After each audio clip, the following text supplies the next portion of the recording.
Okay, folks, I think we're going to go ahead and get started. We have 2, 4, 6, 7 of us here. What I'll do is I'll start by going over any kind of details as far as the building and everything, but I think you have all those details already. And then I'm going to go over the committee members, and then we'll go from there regarding what we're here for. KSDE has started to ask that you inform your district and building leadership that you are participating in this. And simply, I'll read it to you. Out of courtesy, KSDE is asking that you inform district and building leadership of your participation in this standards revision project. So I ask, have you informed both your district and building leadership, yes or no? So if you haven't and you plan to, just put yes. So, and the reason KSDE is starting to do that is because we know how this is taking more of your time. This kind of project is taking more of your time, and I think your district needs to consider that and be aware of the fact that you are working more and more and more. So, that's mainly the reason it's on there. So I'll give you a few minutes to fill that. Should we check either writer and reviewer? You can check both. Okay. Yeah, because you'll probably do both, all of you. If we do come back together as a face-to-face, you'll fill out a new one. Okay. But most of our additional meetings from here on out will be virtual. Meaning, it's basically Adobe Connect is the program. It's really easy to get onto. All I have to do is send you a link, a website. You go to that website and it's free of charge, doesn't cost anything. You don't have to download anything on your computers or anything. So that's how we'll have any virtual meetings that we need. And I'll explain a little bit more after you guys are done with your Address to submit this to. Did you say this should go back to you, Joyce, or yeah, just Tierney? Oh, not Tierney. That's an old. She's not my assistant anymore. So Okay. just make sure you send it to me. But at this address? Right, at Okay. that. Wait, what is the address? Ooh, 900 Southwest Jackson? No, Yes, 900. 900 That's not what Southwest this Jackson. says. What does that say? 120 Southeast. I'm sorry, I gave you a That's bad. okay. Just change an it old to one. this. Yeah, Okay. just change it to the other address. 900. Yeah, because that was the bill. That was. old- I've never been to this one. Uh-huh. I've been to the other one. We've been here since October of last year. Oh, okay. So That's about really good. just a little over a year. And your attention here? To attention to Joyce Huser, and make sure you mail it to the Jackson address. And Which what is the also, zip code? it's 66612. And that's the same address that comes up on my email all the time. Okay, and So- is there a suite or Southwest Jackson? Yeah, there's a, there is, it's on one of these. Anyhow, it's on my email address. Email, okay. Yeah, just check that, and then it'll be listed on my, it's my signature on the bottom, it has all that information. Okay, thank you. Yeah, make sure all you guys all get reimbursed as much as you possibly can. I also put in the budget for a,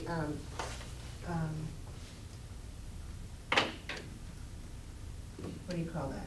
When you get paid. Stipend? Stipend, there you go.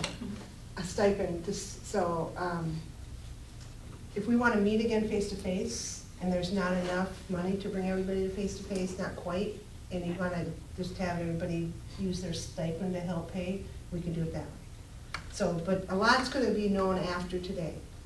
After we finish the day today, we'll know a lot more of where we want to go with this, what we want to do, and everything. So, and that's a lot up to the folks, of you folks who are here today. I don't make those decisions, it's you guys that have to determine what's best for Kansas, teachers and students. So I'm here as a resource to guide you in the direction you want to go. So let's do a little intro. I have to do some intros here. Actually, that this text that I just got from Susan Gabbard is asking me to present the standards. So again, it's this national standards thing that's really been going places with many of us who were on the writing committee, which is kind of a nice thing for Kansas, because Kansas had support in music and in visual arts on those committees. So the support that came from music was Fred Barak, who is at Kansas State at Kansas State University. He was a researcher. The music committee brought in some researchers, and he served as a researcher. So he didn't really attend the meetings that I did. He wasn't a writer, but he did some research to help guide the direction they were going. And a little bit more about music. Last week we met with the music committee, and they chose to adopt. I was surprised, because they had some issues with the national music standards. And, but they did want to adopt. They liked what they saw. They were not as happy with the Kansas music standards. The group that came together at least weren't. So they chose to adopt. But they had questions, and I'm going to bring those questions up and address the answers that I found during the week. I've been on phone calls with leadership, MCAS leadership, and trying to find answers to those questions, and I'll share those with you today as we get to that point. But first, I would like us all to introduce each other, because I'm not so sure everybody here knows who is who, and we're coming from all over the state. So why don't we start over here? Hi, everybody. I'm Robin Schubert, and I teach middle school at Oregon Trail Middle School in Olathe, Kansas. Alicia Jester, I teach in Hutchinson, Kansas at Hutch High. I'm Jonna Smith. I teach at Augusta Middle School, grades 6 through 8. I'm Sarah Windhorst. I teach in Kansas City, Kansas at elementary school. Toby Ford Nelson. I'm with the Shawnee Mission School District, and I'm actually the resource specialist K through 12 for art teachers. Tina Morano, visual arts curriculum coach for Wichita. Keith Bowen, Slagle in Kansas, Kansas. Okay. Oh, yes. I remember. Okay, great. And this list is not as updated as the one online here, but thank you for coming, by the way. Good. I'm going to share the results with your mom, too, because she's sure going to be interested in knowing what we end up doing. She's probably very happy that you're on the committee. So great. I'm glad you all came. Good. We've got Kansas City, we've got the Johnson County area, we've got Wichita area here, we've got the other parts of the state as well. So we have a nice representation here at this meeting. My goal for this meeting is to come to a decision as to whether we want to adopt the National Visual Arts Standards and provide resources, develop resources, or adapt. So that's a decision all of you will have to make. Those who cannot be here will be able to listen to this recording, and I'm sure we're going to want to have their input also. But for the most part, I think this committee can make basically the decision. And then if there is discrepancy from those who are not here, we'll certainly want to listen to that before we make an ultimate final decision on where we're going to go with these. So, with that said, I'm going to basically start by handing you a hard copy, because I think you're also going to want to get online. But I'll give you a hard copy of these so you can understand what I'm talking about. Okay, we've got 2, 4, I've got one. 6. Okay. Okay, I want you to stick up. Just so you have something in front of you while I talk. You know, I'm not going to probably project anything on the screen, simply because That's online from Great. presenter. If there's someone here that has not seen these national standards yet, can you raise your hand? Okay, great. I assume that you all. Some. Some. Okay. I have Okay. gone through it, but I haven't studied. Okay, that's not a problem.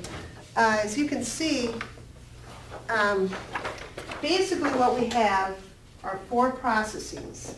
Okay, and I'm going to do this little thing on paper here because I don't have I should have hung on to my Post-it boards, but I put them in the resource room upstairs, and now I can't find out where the assistants put them. So we have 4 processes in visual arts at the national level. Okay, we're looking at the national standards right now. And they are creating, responding, or actually presenting comes next in that order, but it doesn't matter what order we put them in. Presenting and connecting. So you have your 4, okay? That's how these are organized. The anchor standards, if you look on your, that anchor standard shows up on this not very good printed copy that I gave you, is a subheading, a subcategory of these processes. And the reason why I say that is because the processes are the same for all the fine arts. All 5 now of the fine arts at the national level. Media arts, visual arts, music, dance, and theater. Okay? So those are the 5 at the national level. These 4 processes are the same basically for all of those. Music does have performing instead of presenting. So there's a little bit of a difference there. But visual art has presenting. And at this point, does anybody want me to explain those processes? What do they mean? Okay, good. You understand what presenting art is. You understand what responding to art is. You understand what creating is. Okay, good. Because I don't want to waste your time going into stuff you already know. Then the anchor standards are like subcategories of those processes. Okay? They are also the same for all 5 of the national fine arts. Okay? Then, beyond that, we get enduring understandings, essential questions, and performance standards, which is that white band. Those are your performance standards. What students can do to show you they are reaching the standard. Those are all specific to visual arts. The enduring understandings, the essential questions, and the performance standards are specific to the visual arts. So now that's the area where we start getting into our art area, okay?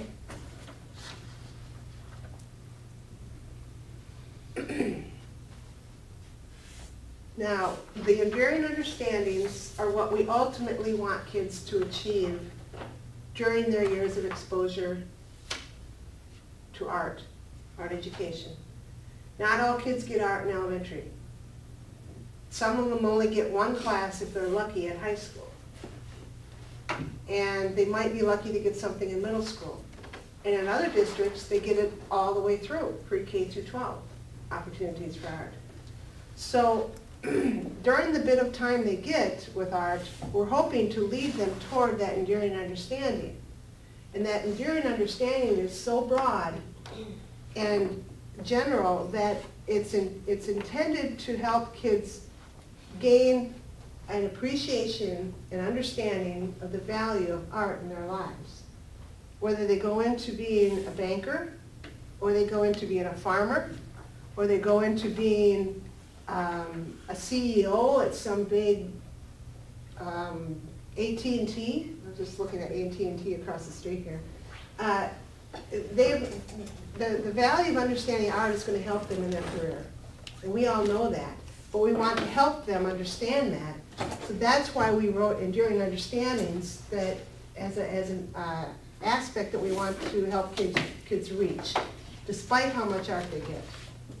They're not all going to be artists, but we can help them gain an appreciation for art and an understanding of the value of art in their lives, so that they do support art museums and art galleries. They do put tax money into the arts. So that's what we want to help kids do, is reach that understanding. And these performance standards that go across horizontally from pre-K through high school are intended to help them reach that understanding. That's how they are written. Okay? So, let's shift over to the Kansas standards.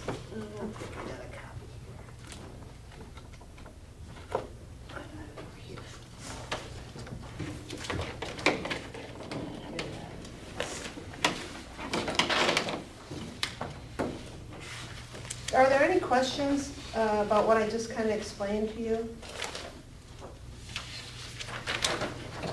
So I always am trying to use the correct terminology as far as the big 4 headings, but you're just simply referring to them as processes. Yes. That the shift is there are these 4 broad processes, Mhm.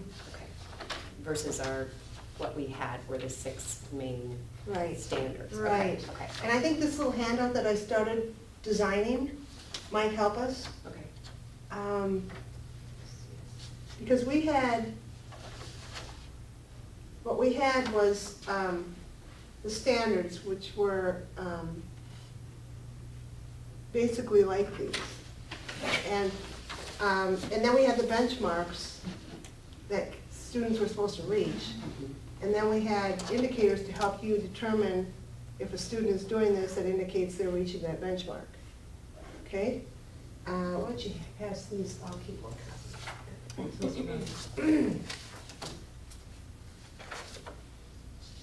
Okay, yeah, this is just what I just got done saying. And once you get this copy, it'll give you a visual. What I did was Yeah. I went up to standard 4. I didn't add that last one, or the last 2 anyhow. So you can see here, if you jump, don't look at that first column going down. Look at the next one, that's your first Kansas standard, understanding and applying media techniques and processes, using knowledge of the elements and principles of design, creating artworks through choice of symbols and so on, okay? And then I threw in a few of the benchmarks that go with them. I think these were, might have been pre-K or something, student explores a variety of media. Anyhow, I don't remember which grade I chose, but, and then I tried to relate them to the enduring understandings on the left. The left column over there. Creativity and innovative thinking are essential life skills that can be developed. And I did not really align anything, but I wanted to kind of lay this out for you so you can kind of see where there might be some alignment. Because, where's that one that's about safety? Okay, here it is. Student demonstrates a safe and correct use of simple materials and tools. It's the 5th benchmark with the first standard way up near the top. It's the second row across, 5th benchmark. That one really relates to one of the creating enduring understandings. Okay? Okay, good. I see some head nods, so you're following me. Great. So, basically, I think I'm at a point now where I want to open this up to your conversation. Allow you to kind of converse, think about what Kansas has, think about what the nationals are all about, and think about whether you think we should adopt or adapt. Think about if we adopt, what do you think we should provide as resources? With all that in mind, I am going to tell you what I talked about with Marcia McCaffrey, who is the president of CDE, CDE holds the copyright to these national standards, by the way. CDE is an organization, SEADAE, of fine art consultants from across the nation. I'm a fine art consultant for the state of Kansas. There's one for practically every state in the nation. And so we formed an organization back about 10 years ago. We formed this organization. And this organization is the group that started this project to revise those 1994 national standards. And I remember we've met, for our first meeting was in Colorado, Denver, face-to-face, and we just started talking about this, about how are we going to fund it, how are we going to do, what do we need for leadership on it. And so that's how this whole thing started almost 3 years ago now. And this is the result of it. But we had a lot of leadership from all the national organizations like National Alliance for Arts Education, NAEA, NAFME, which is the National Music Code, and so on and so forth. Really was the leadership in developing this product. And so I spoke to Marcia on the phone this week, and I asked her some questions that the music people had. And the music people had, I'm great for little notes, had questions like, how much can we change and still call it adopting? can we change the title of it? Rather than calling them National Core Art Standards, can we call them Kansas Curricular Standards for Visual Arts, for example? Can we keep that name? Music wants to keep their name, Kansas Curricular Standards for Music. So I asked Marcia this, and Marcia's probably the best one to go to for me, because it was one of the leads in this project. And she's told me that these are great questions, and Kansas is leading the way in getting answers to these questions. Because we don't know how much, the national level does not know how much we're willing to change or allow it to be changed and still call it adopting versus adapting. And Marcia mentioned on the phone that 15% of the core, national Common Core, 15% was allowed in every state to change. They could change as much as 15%.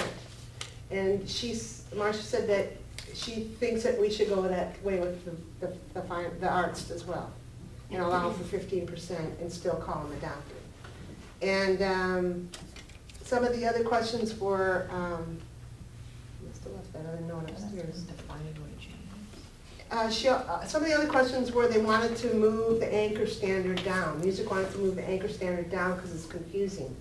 I've done presentations where, in probably most, if not all of your districts already, and more than once the question came up, so is it the anchor standard we're supposed to be teaching toward? And the answer is no. It's the performance standards to help them reach the enduring understanding, help kids reach the enduring understanding. So that's why music said that's confusing to have it so high up, but Marcia said no, that she would not encourage that because it's a subset of the process. It helps you understand the process. That's its intent. So I don't think music will be allowed to move anchor anywhere if they want to adopt. Another question was take out the word performance out of the title performance standards because it's confusing for music people because they perform. Yeah. And I'm like, nah, I don't know about that. So, and Marcia agreed. She said, no, that probably shouldn't be. But we can change up to 15%, it sounds like. And Kansas could be leading the way and helping the whole nation with adopting with a certain percentage of change. So I think that's important for you to keep in mind and be aware of as well. Let's see if there was anything else. We can add any resources we want. You know what copyright means. It means we cannot change the wording and call it ours unless we say we're adapting. So we want, if you want to adopt, we go with the wording, but we can change the title 15%. We can, if you see other things you think you want to change, and I don't have an answer for today, I can get the answer. So it's a process. It's in process. Knowing what it means to adopt versus what it means to adapt is in process, basically. And I think the state is kind of helping to define that because we're at that point. I pushed back the revisions of these state standards. They were supposed to start almost 2 years ago, and I kept pushing them back because of this. And so maybe I'll get a slap on the hand here, but maybe not. So. Well, everybody's still trying to digest the other standards. The nationals? I mean, yeah. Okay.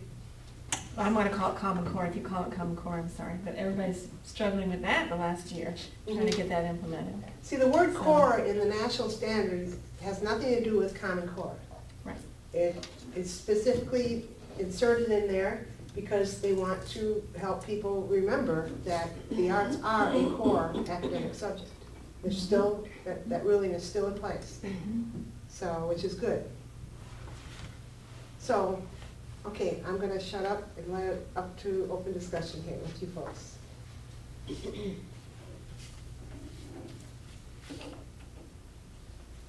As far as the title, the National Core Art Standards, and what we would want to call it in Kansas, our district has been calling the Common Core the KCCRS. Right, we do too. Common Core Ready. Right, Career Ready standards. right. And the arts are considered, the art standards are considered college and career ready standards. They're included in that. All the subjects are now in the state of Kansas. New Hampshire is the same way. That happens to be Marcia McCaffrey's state. She's the fine arts consultant in that state. And it's interesting how Wisconsin and Kansas and New Hampshire are very, very similar in where we're going with things. So I did a poll on all the states across the nation on what are you calling, how many of you are calling yours college and career ready? And it was like way across the board. I mean, they're calling their standards all kinds of things.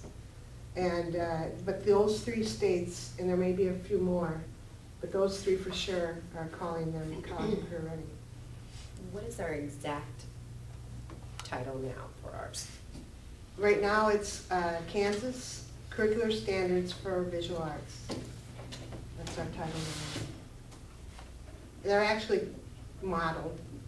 I don't usually use that word, but they're called Kansas Model Curricular Standards for Visual Arts. Somewhere the word model goes in there. Okay. And the only reason why the word model is in there is because they're non-assessed standards. Mm-hmm.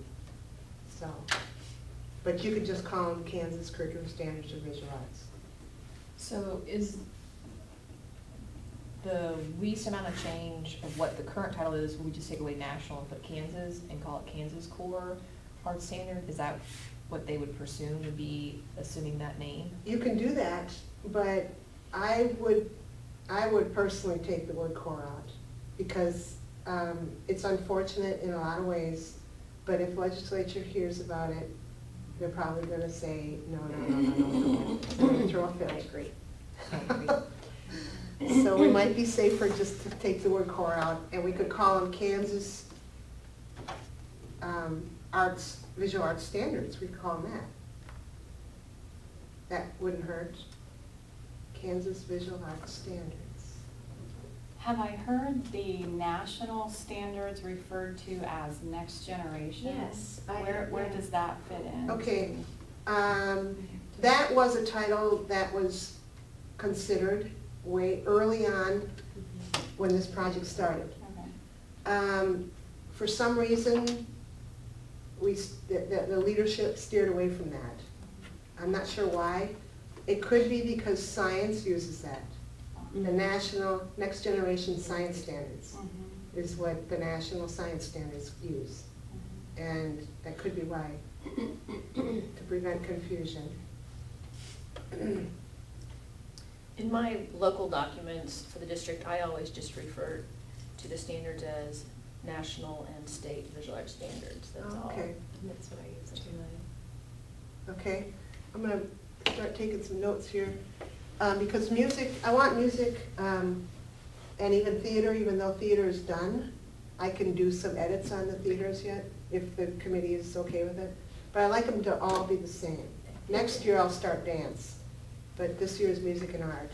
And you're saying music, is holding on to the Kansas curricular standards? for Well, music. they might be able to give in to your idea. Is that more of that document, this huge document that she has printed here?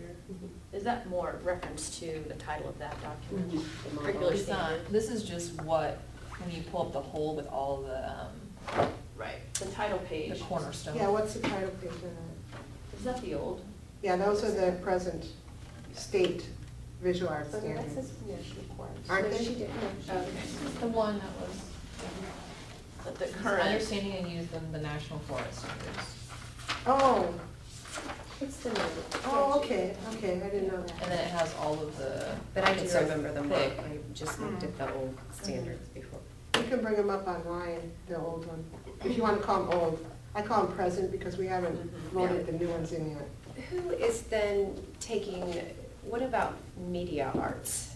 Okay, Sorry, I don't mean to open that can of worms, but it's relevant to me because some of our classes, as I look at the definition of what's in there, I Okay. picture having to, with the media arts standards, and I didn't bring that copy down, I have one copy of it upstairs I can run and get, but, and you can also find it on that website. That's a 5th fine arts area now at the national level. Who will teach those? Well, most of that work already falls in the hands of the visual art teachers. because a lot of you guys, a lot of you visual art people teach some type of graphic design or Adobe whatever, or photography, you know, is taught a lot through media now. My intent here in Kansas is to bring together CTE and art and put our heads together and figure out how are we going to ensure that those media art standards are going to be addressed in the state of Kansas. They should be, and I do have support from my leadership to have them taught. I'm going to share one example with you right now. I've been on the phone off and on with this guy down in Ulysses. I think he's the principal of the high school. I should know that. But he wants to offer a graphic design course for fine arts credit. And we've been talking about how that can be possible by including the art teacher in it. Either it has to be team taught. It does carry the art course code. The graphic design is in the course codes. It is one of the courses listed for visual arts. And I told him, the final decision, I mean not the final decision, but the last I spoke to him was on Thursday. And I said, okay, if you can bring that art teacher into the planning and possibly into some of the teaching of that course, I can possibly okay it. But I need to see your course description before I can do that. And so I have to give some, you guys. I have to give some because there just aren't enough art teachers out there. And districts are, I said the best, I first told them the best thing to do is to hire another art teacher out in Ulysses. Yeah, but I don't know if we have the funding for that. So, I ended up saying, okay, but you have to incorporate, and that art teacher's on board with helping this business teacher of all things. That's the person who wanting to teach this class. And I have to see the course description, who's doing what, how are you addressing these national standards. Even if he just addresses the media arts standards, I'm okay with it. Because it's probably going to be more media arts with a graphic design class than visual arts. So I need to see which standards are being addressed, how they're being addressed, and so on and so forth. So I gave him a whole spiel on the phone what I needed to see before I can say okay.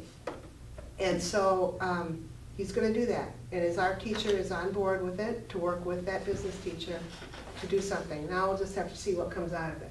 So that's a way that maybe those media arts standards can start being addressed. Another thing about that is that CEOs out there, business people out there across the nation they prefer an applicant who has an arts background or some art background. They're starting to prefer those applicants over somebody who does not have anything with art. Because they're realizing that the arts are... Problem solving. Yeah, it's a lot of that. Creative thinking, problem solving, thinking outside the box, if you want to call it that. All of that is so much more important now. And I explained that to this principal as well. And that the arts are needed. They really are to help kids be successful.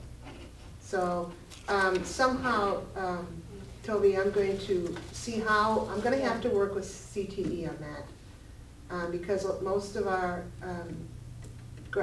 media arts courses in the state of Kansas are taught by CTE people. So. Appreciate you that you're having these conversations at this level. Yeah, I am too. I prefer it when they call me and ask me rather than just go off on their own and choose classes and have the board approve them, the local board. Because when I talk to them, I work with them. First I give them the lowdown, which I've given to probably all of you already. You have to have this, you have to have this, you have to have this, you have to have this, or whatever. It has to be an arts course code, has to be taught by a highly qualified, you've heard this before, to count for fine arts credit. Those are the regulations. But if they can't meet those specifically, there is leeway in there, or wiggle room, where we can still help, I can still help them make sure the arts are still in there, whether it's through the art teacher, designing it, or teaching it, team teaching, or whatever.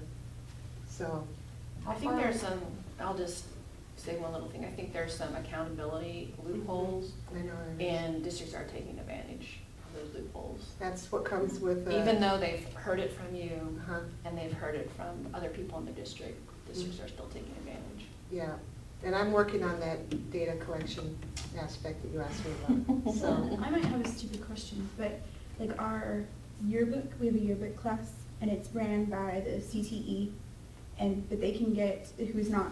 Yearbook? But it's not, it's yearbook, like a journalism Yeah. class, but they're getting a visual arts It credit. really shouldn't be, that's not really following the regulations. Yeah. And that's the thing with a locally controlled state. Mhm. They think they can do what they want.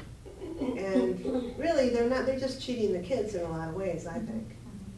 Because they're missing that art aspect, that aesthetic aspect, that the business photography people and classes. CTE people do not have.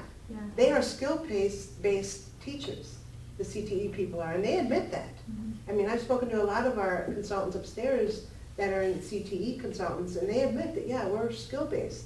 We don't bring that aesthetic quality to that, and it's that aesthetic quality that businesses are looking for.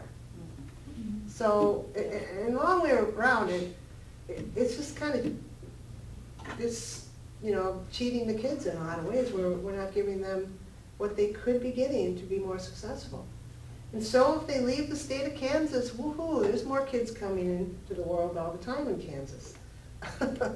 But Kansas can also be a better state if we have more of that type of student graduating from high school and can stay in the state and come up with new ways and new ideas for helping the state be successful, more successful. Yeah.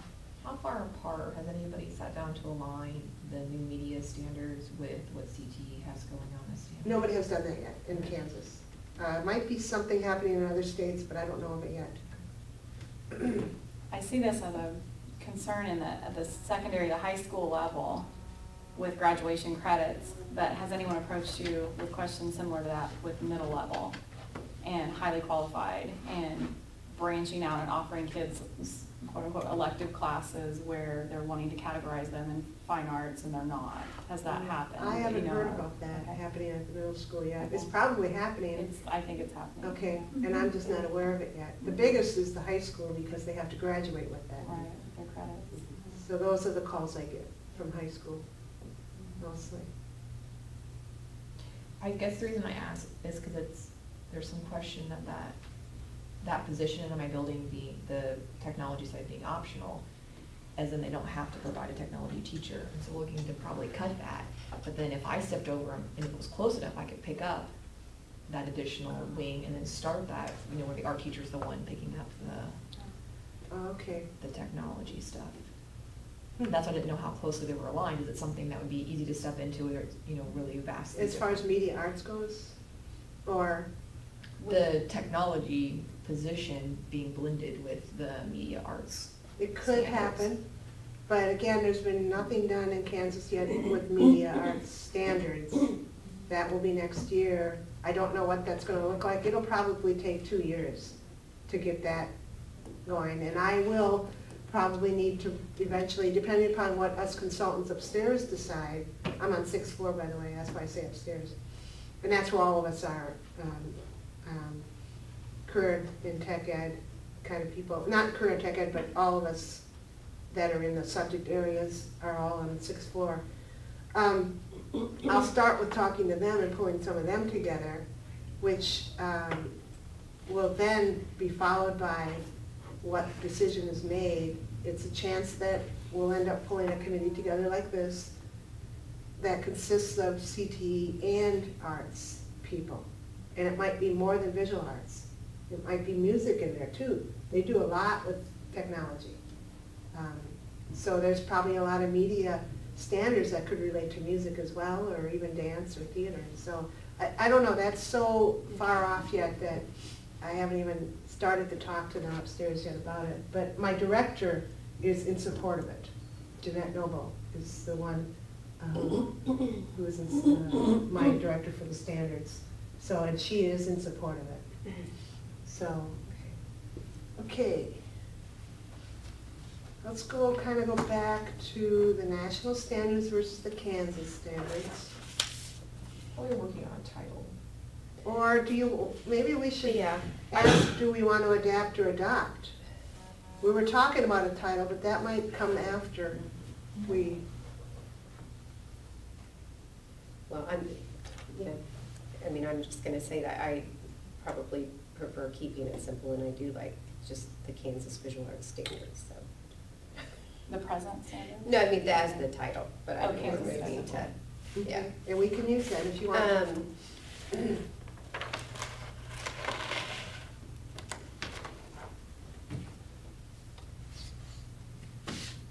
Has everyone had enough time to go over the standards and become familiar? Have you? Yeah.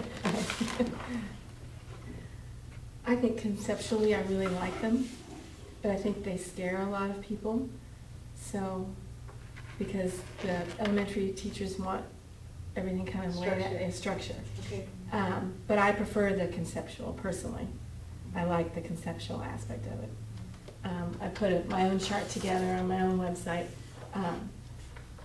I put a creative problem-solving process across there. Okay. And then I added higher level thinking skills at the top, your DOKs or your Blooms. And then I added the National Core Art Standards, and then I added the Common Core, and I fit them under each stage in the process of creating art, Okay. from stating the problem all the way to evaluation. And it all fits nicely. Oh, okay. The language is very similar even with the Common Core, the Yeah, Kansas Career and College Ready Standards. Okay. It's all similar language. So I like the way they're all aligning for a creative problem-solving process. It all fits very well. So I'm more for adopting, because I like the language. Okay, and you've given an example, or you've developed an example here of Yes. how it can work. Yes. I'm facilitator for the middle school. We have 9 middle schools in Olathe. And all I heard was, what's Common Core? They're all talking about Common Core, and we're not in the conversation. And so I went ahead and kind of just analyzed it and put it all together to make it easier in my district. And if you want to go to this, I'm not trying to take over that, but No, yours it is is great. at schuberthart.com is where I put it. And it's not even, Spell it's that still out for us. under. Because I was gonna ask you. Yeah, So I was gonna bring hard copies and I didn't do it, so it's SCHUBERTH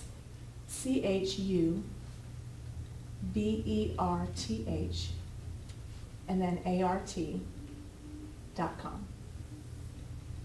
Okay, thank you. And I just did that for my district, just so they could all make sense of it, because they were really all kind of panicking.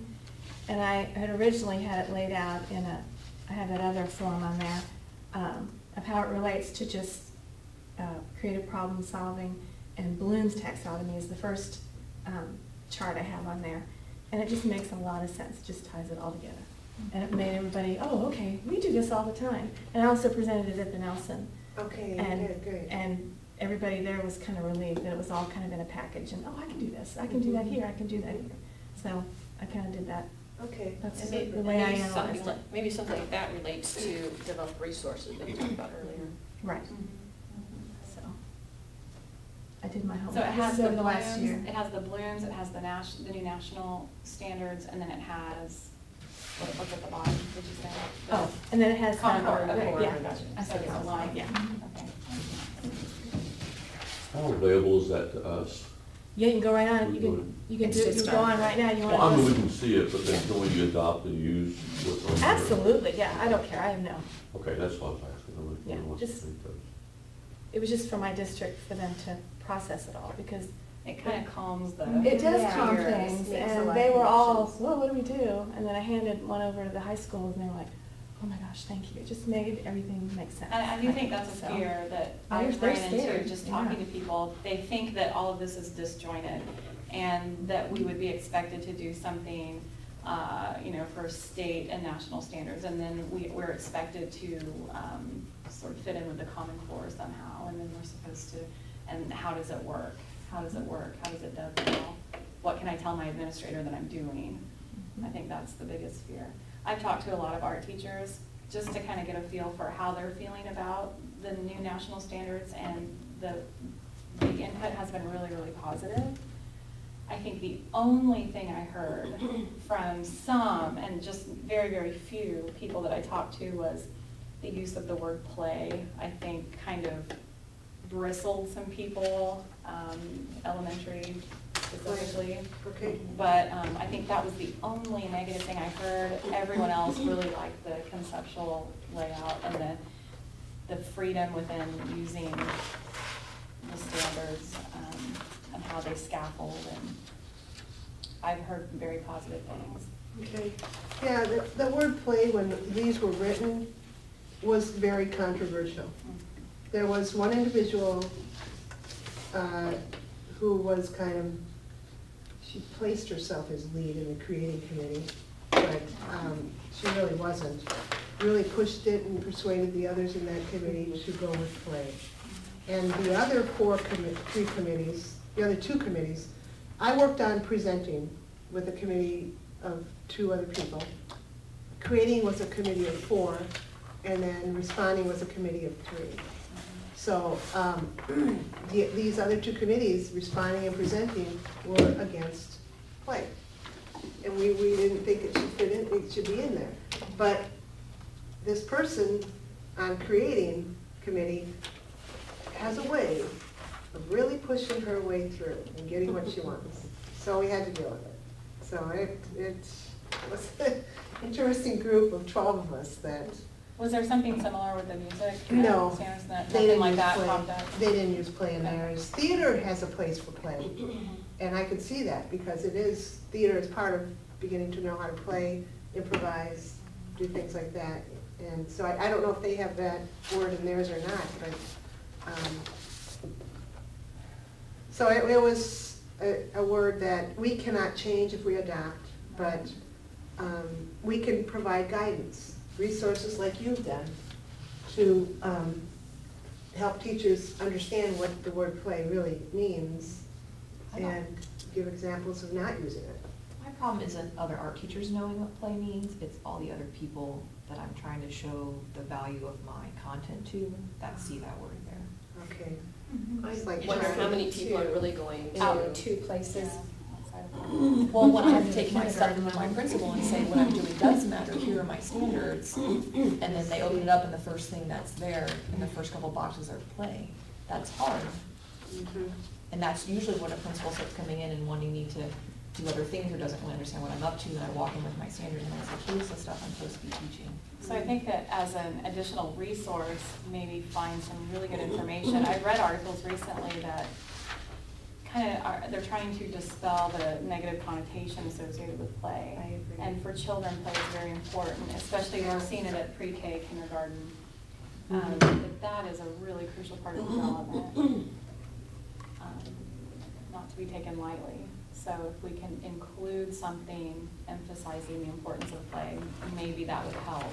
So I only see it in 2. I only see it in the pre-K and the K. And first grade. Oh, okay, it is in That's first grade the too. first 3. I agree that the idea of, I think we understand as professionals, play means is important, but I think it also could be found with things like the word exploration, you know, like, because that's really what you're doing at that Mhm. level. That's what is your you're- play was intended to be, is a way of exploring.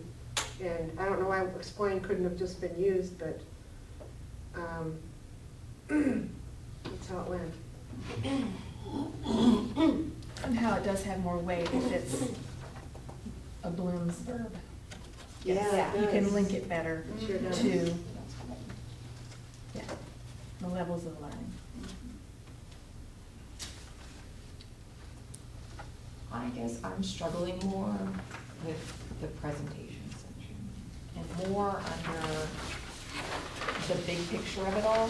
So, and it may not be a problem up at secondary, but in elementary, I'm struggling because I have kids that have never touched scissors before, never done a lot of things, and I think what they're asking, well, I'm not saying they can't do it, but I'm saying I'm balancing my time and where I want to put my time in and giving young kids experience. I'm worried that there are 3, what's the correct term, I mixed them up. That there are 3 performance standards of under presenting that all have to do with you know, the idea of learning how to present art. And yet, I feel like it's unbalanced with the amount of time we spend, and should, I feel, be spent in elementary with actual, like, experience with materials.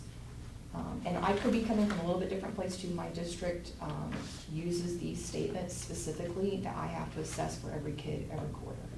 So I have a lot of investment in this specific wording and how it's structured and how I'm gonna set up an experience that I can teach, facilitate, practice, and then assess on. Are you saying you have to assess on you would have to assess on every one of these performance standards for every student, every quarter? Each one of And these. how much time do you have with your elementary students? 16 minutes a week. How much? 16 minutes a week. So that's me. There are teachers that have less. That sounds like a work overload. Yeah. Maybe you could help her with that. That's too much. Well, You said per quarter you have to do. that's the expectation, yes. 16 minutes a week. 60. 60. And I'm Still. lucky, it's 50, I think is the district requirement. I happen to be over.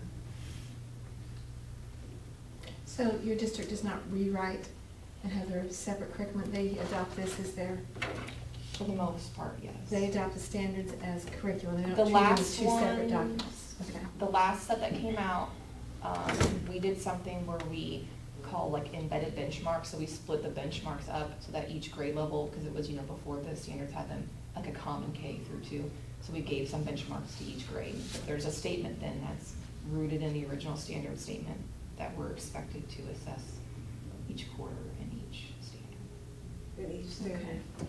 So, there's no Can difference. you- Okay, so we have to address that, I guess. How, is that common Is it- throughout Kansas? Would it be every anchor standard or every one of these performance standards you think you would be responsible for? I think it's performance standards. I mean, I'm not saying that they couldn't choose something different, but that's currently where we are. So the anchor, so there are 3 anchor standards for creating, 3 for presenting, 3 for responding, and then 2 for connecting. Well, I guess I want to make sure I'm clear on what you're saying. There are actually 1, 2, 3, 4, 5, 6 creating standards, 3 presenting, 3 responding, and 2 For connecting. responding, right? So, I got that. Are you concerned with the weight that creating is carrying versus the others? No, I'm saying that a lot of the creating ones are closer to the creative process, so, but not the actual, we'll say, art of creating, which aren't quite the same thing. So because creative process exists in all of the fine arts, and it's the idea of the process we go through when thinking cognitively in the act of creating, and that's separate from, but highly related to, the actual act of making. And so most of these, for me, Are in the process. are in the mental process, not the physical act. The act of creating would be, give me an example of that. When we're actually using the materials and process to make something. Okay. So, in my mind, when we use the word presenting, I think in my balanced little world, which doesn't match everybody's, I think the idea that having one performance standard that really addresses kids making cognitive thoughts and understanding Okay. the act of how I'm gonna go about presenting my piece is one step, but I think that there could be, and the way I kind of lumped it in my head was really, the other 2 could be about making my art for presentation. Okay. And that's a big, not quite where this is going, but when I was trying to make this all make sense, because you don't have to then change the wording of the common anchor standard. Because I think we're kind of missing, we have convey meaning under presenting, but again, it's more about selecting the spot and things like that for conveying meaning or its location versus kids actually creating art with an intentional audience in mind so that I'm ready to present, it conveys meaning. The purpose of creating, yeah, okay. I'm gonna check these connecting ones, because they might.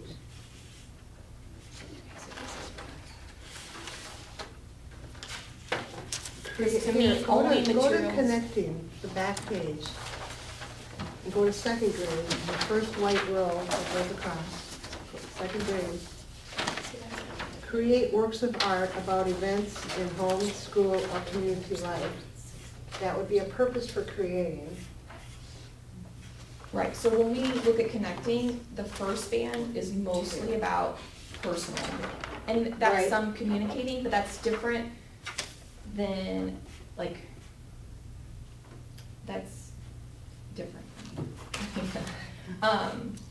Because this is about connecting, so it's about me connecting my art. And so it's not though necessarily the same thing as understanding that art communicates. The art of creating. Conveying messages. is Okay. different. Which is Well, what you I have a thought was very- gonna happen. You have a good point here, and I'm wondering if we can find it in here somewhere. And then, These are stapled backwards, you know, right? provide Okay. benchmarks or examples for these standards. We can add benchmarks to these standards. Or what music called something else. Oh, I didn't write that down here. I guess I left it upstairs with the notes from them. Yeah, I did leave it upstairs. They're kind of like benchmarks that they want to create. Music wants to create something, and I'll get that, I can get those notes for you when we take a break here, I'll run upstairs. That are going to be kind of like benchmarks that fall under each of these standards to guide teachers in helping achieve those standards. And that is possibly where we can put in some of the art of creating that you're talking about. If we can find a set of performance standards here that they would fit under. Does that make sense?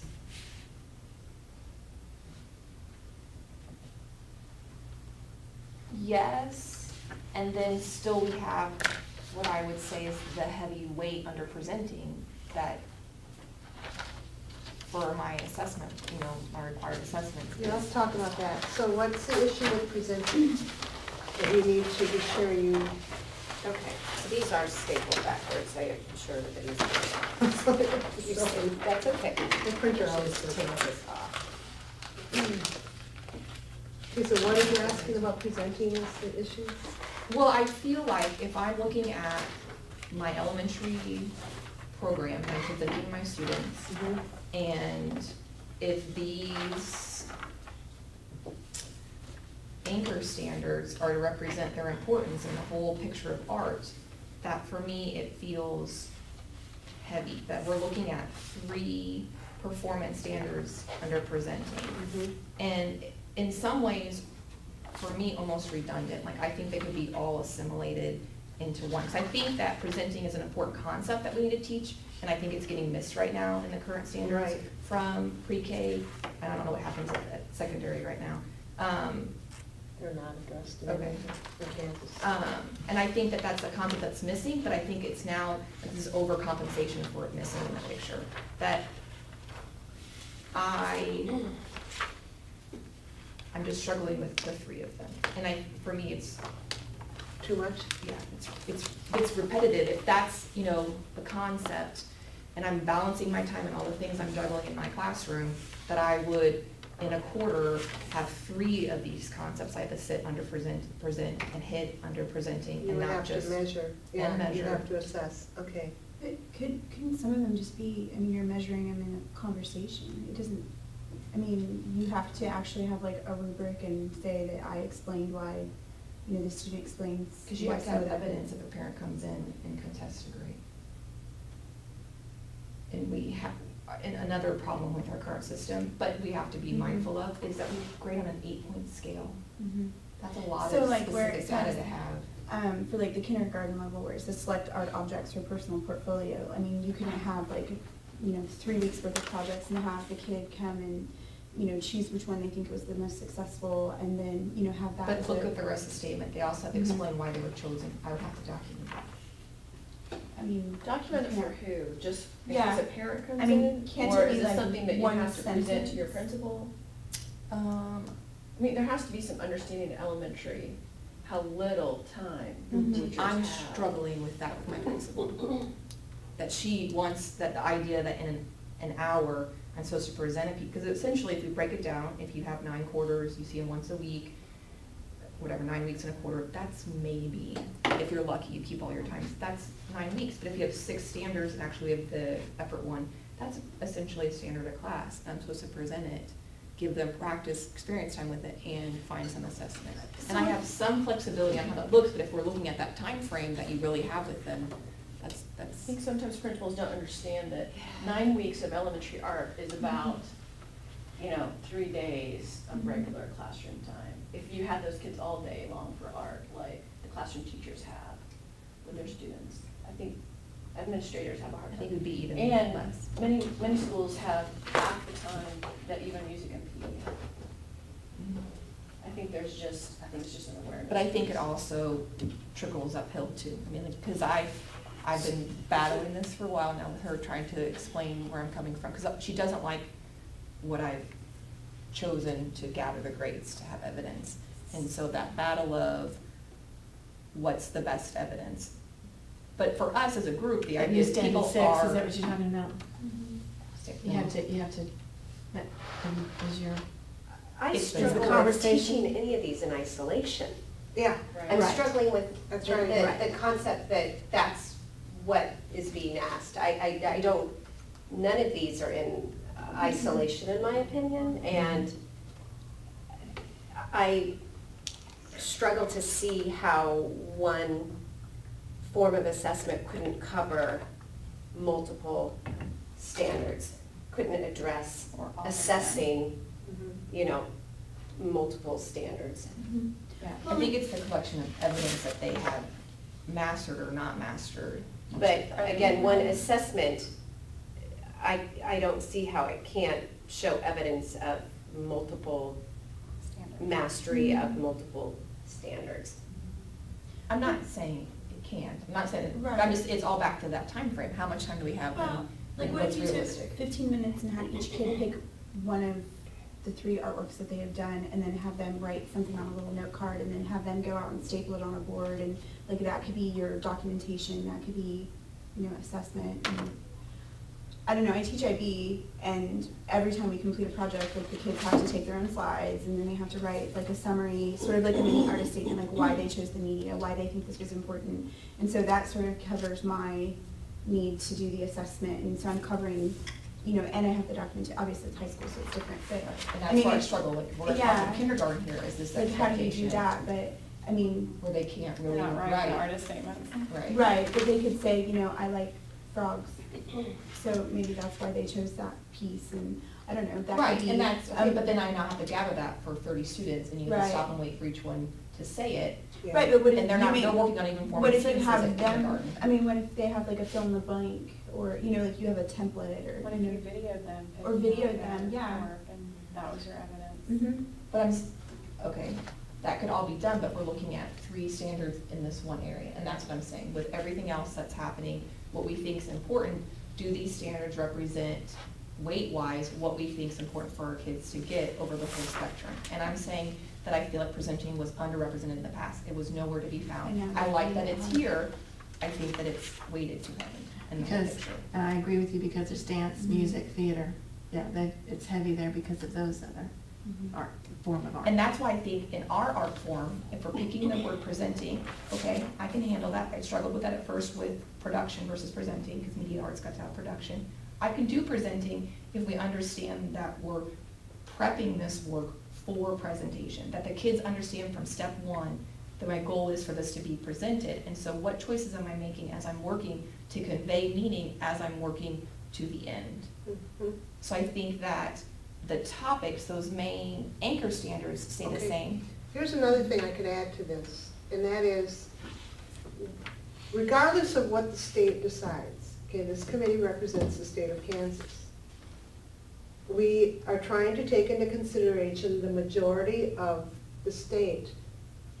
However, whatever we come up with here, the local district can do what you want with them. You can design your own, if you want to call them standards, or curriculum, or whatever it is. And if you feel like in your own local district, you don't believe you should have this much weight in presenting, you don't have to.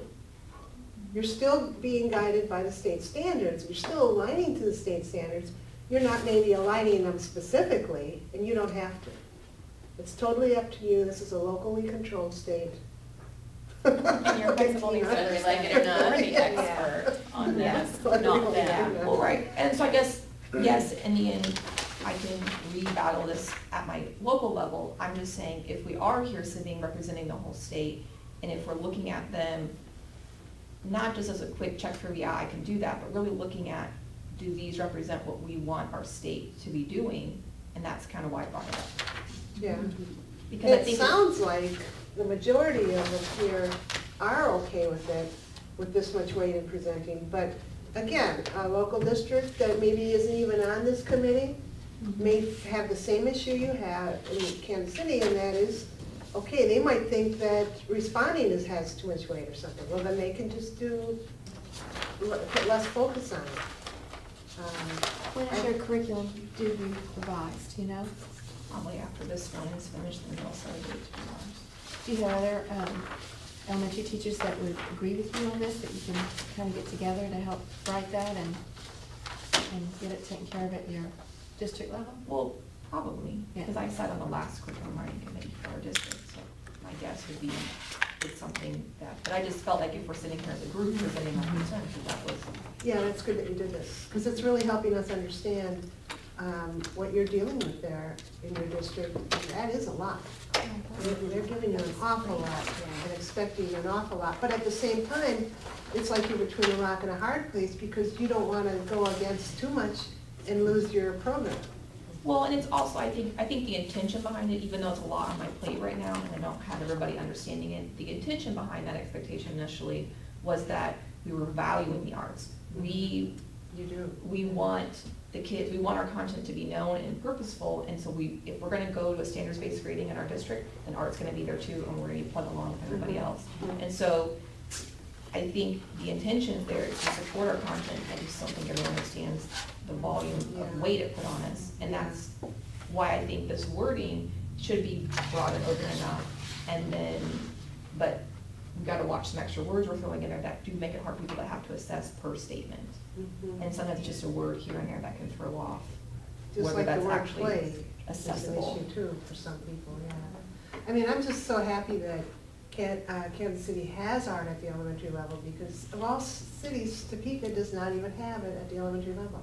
And it's sad that the capital city of the state of Kansas does not have art at the elementary level. It just seems very ironic to me, but, so, can you, I mean, of course, I'm always gonna bring us back to thinking about adopting or adapting. Do you think you can deal with writing your local curriculum or standards in a way that can deal with it if we kept all this in there?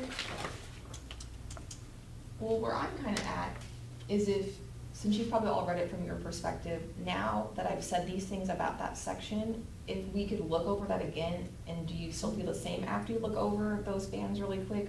Or do you feel different now that I've said those things as far as what and I can't comment right now to the secondary level, but where they're starting elementary at, and you look at the 3 stacked, and then see where we're there, because they would have just, right now, you guys would have only had that from what you looked at originally in the original perspective. Before we do that, I just want to bring one point. Like, we talked about the schools, for elementary, they have and I don't know how this relates to anybody else in the district, or in the state, but they have to assess on the 6 standards, the current 6 standards, but they only have to assess they have to assess each of those, but just once per year.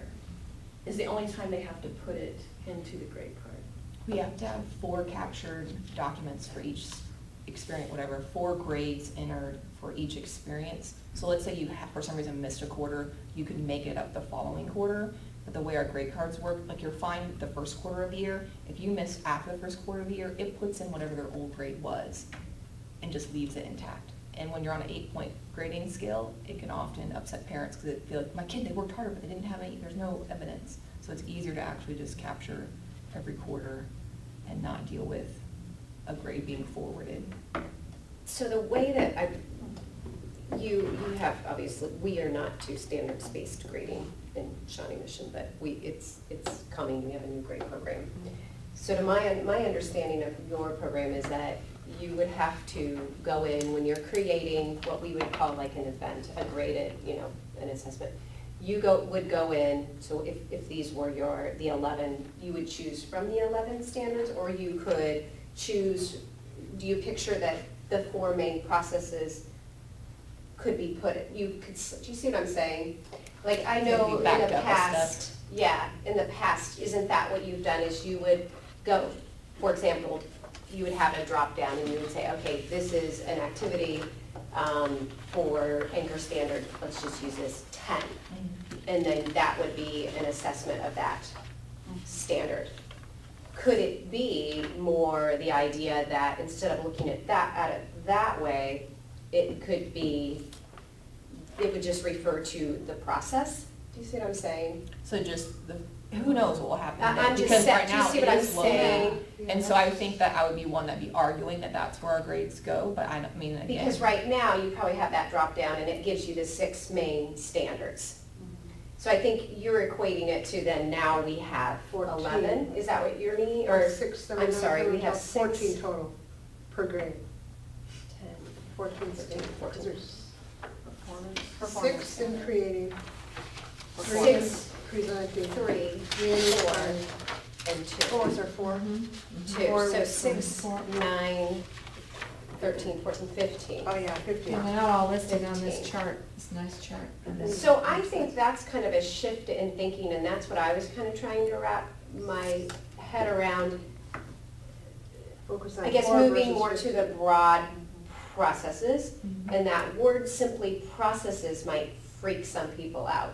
Meaning, do you know what I'm saying? Like equating, before we had the 6 and we were calling them standards. And so that's, This is good. that language is, I think, more substantial. And that's again why I'm going back to, okay, so where we have these 4 main, okay, let's just processes, but that name processes gives us, to me, what we had before, the We 6 just call standards, you them know what I'm standards, saying? yeah. The I ultimate think top that's- category in the past was That standards. may help you. Now it's process. Do you see what I'm saying? Right, and those are things to be argued when we get down to that point. Right. Right, because maybe the local language could be process standards.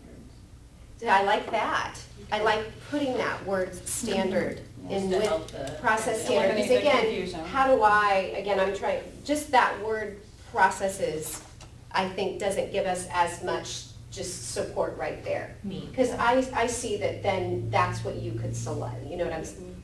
I just am trying to think practically, and where we're going too, is we're going in that same direction where that's what's gonna be, that's what my teachers are probably gonna have to do, maybe even next year, And that is might go have in and connect to, and I wanna be able to support it and say, this is the, this is the process standard.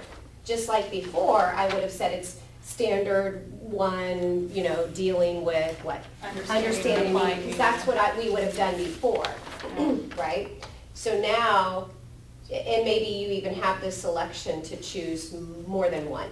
This is an assessed piece, and I've assessed for process standard, the creating, and, so I don't know. It looks like on the website here, Right. under each That's piece, what I there's have. just a concise definition for creating, conceiving, and developing new artistic ideas and work. That's pretty all-encompassing. That's almost a standard in itself. right? Yeah, I so think again, it's- that word processes, to just use that and just referring to that. Yeah. I don't know, I like, To add the standard to it. yeah, process standard. I don't know. Again, we talked about 15% we can Yeah. change, so. I also want to say that I agree with you under the presenting.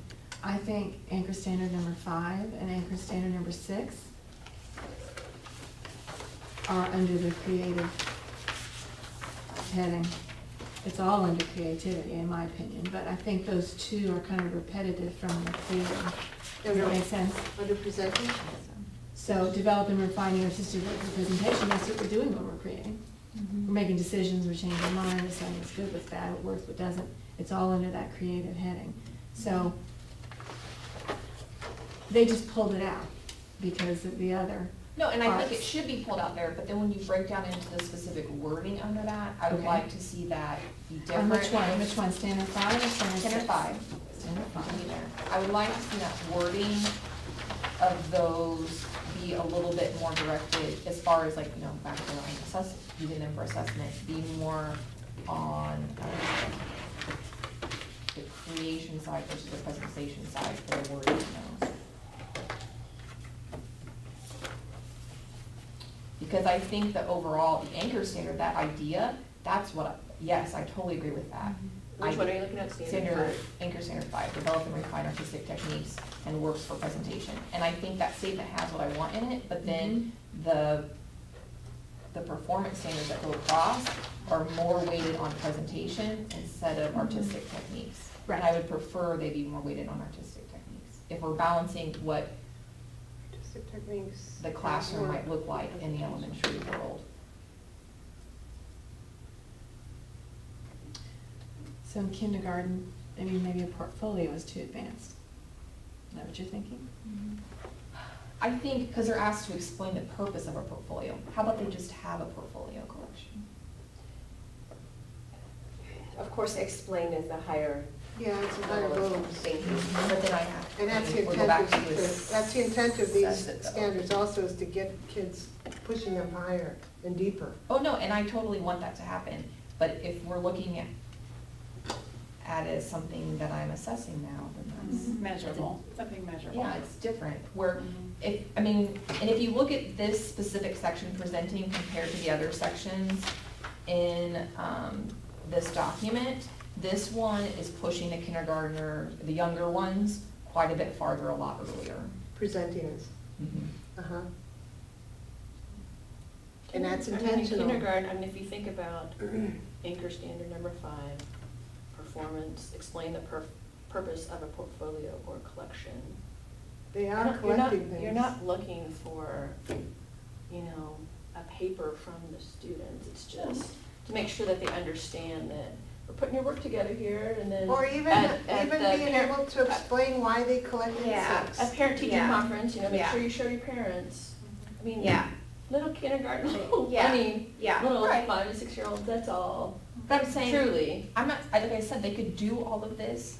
I'm not saying they can't. I'm saying if we're looking at the whole picture of our school year with them and how our time is split and where we're weighted in doing these tasks and explaining to them and being able to give it back to us, where's that weight at? I'm not, so I can do all this. It's just, I would rather be spending time I mean, teaching my this isn't- kindergartners how to this cut isn't without tell- cutting This themselves. isn't telling you how much time to spend on each Right. of the standards. This Right. really could be just a Check for- couple little you know, I mean, not even. Couple of seconds. Yeah. But that goes truly. back to that, if you're required to assess it, you have to put a little more into it if I want them to be able to get it back, and that's the difference. I'm That's not a just different- checking off, I've that's your done it. concern, is Right, I have to be able to get it prove. back have the from documentation. the, Enough that it to give it a was letter addressed. grade. yes. Wow. And maybe that goes back to the original, the other conversation, maybe it's just these 4 things. Maybe it's just these. Yeah. 4 Right, things but- it says. But if we're discussing this, that's what I'm saying, this wording though, in this section, is asking a lot more from them than it is in everywhere else. And so, Is it possible to like condense like these 3 for the presenting for the lower levels and then have like an expansion of the You can higher band levels? these, yeah, you can Like, group these To together. make it simpler for people that have to do that kind of grading, like, because I see what you're saying, I mean, that's a lot of work for a short period of time that you're having kids, especially when some of it is kind of redundant and you're, I mean, you don't, it's not maybe necessary. So, I mean, can you, like, we could foreseeably condense some of the lower level ones, so it's less of a bulk. Uh-huh. So how would you? Really, you can like- do anything you want Yeah. with these standards as they are. So like you, I mean, how would you condense it to make it work?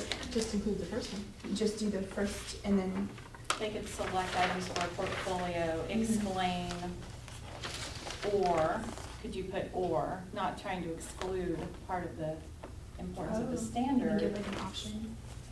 Yeah, And they or. could do this, or this with their portfolio.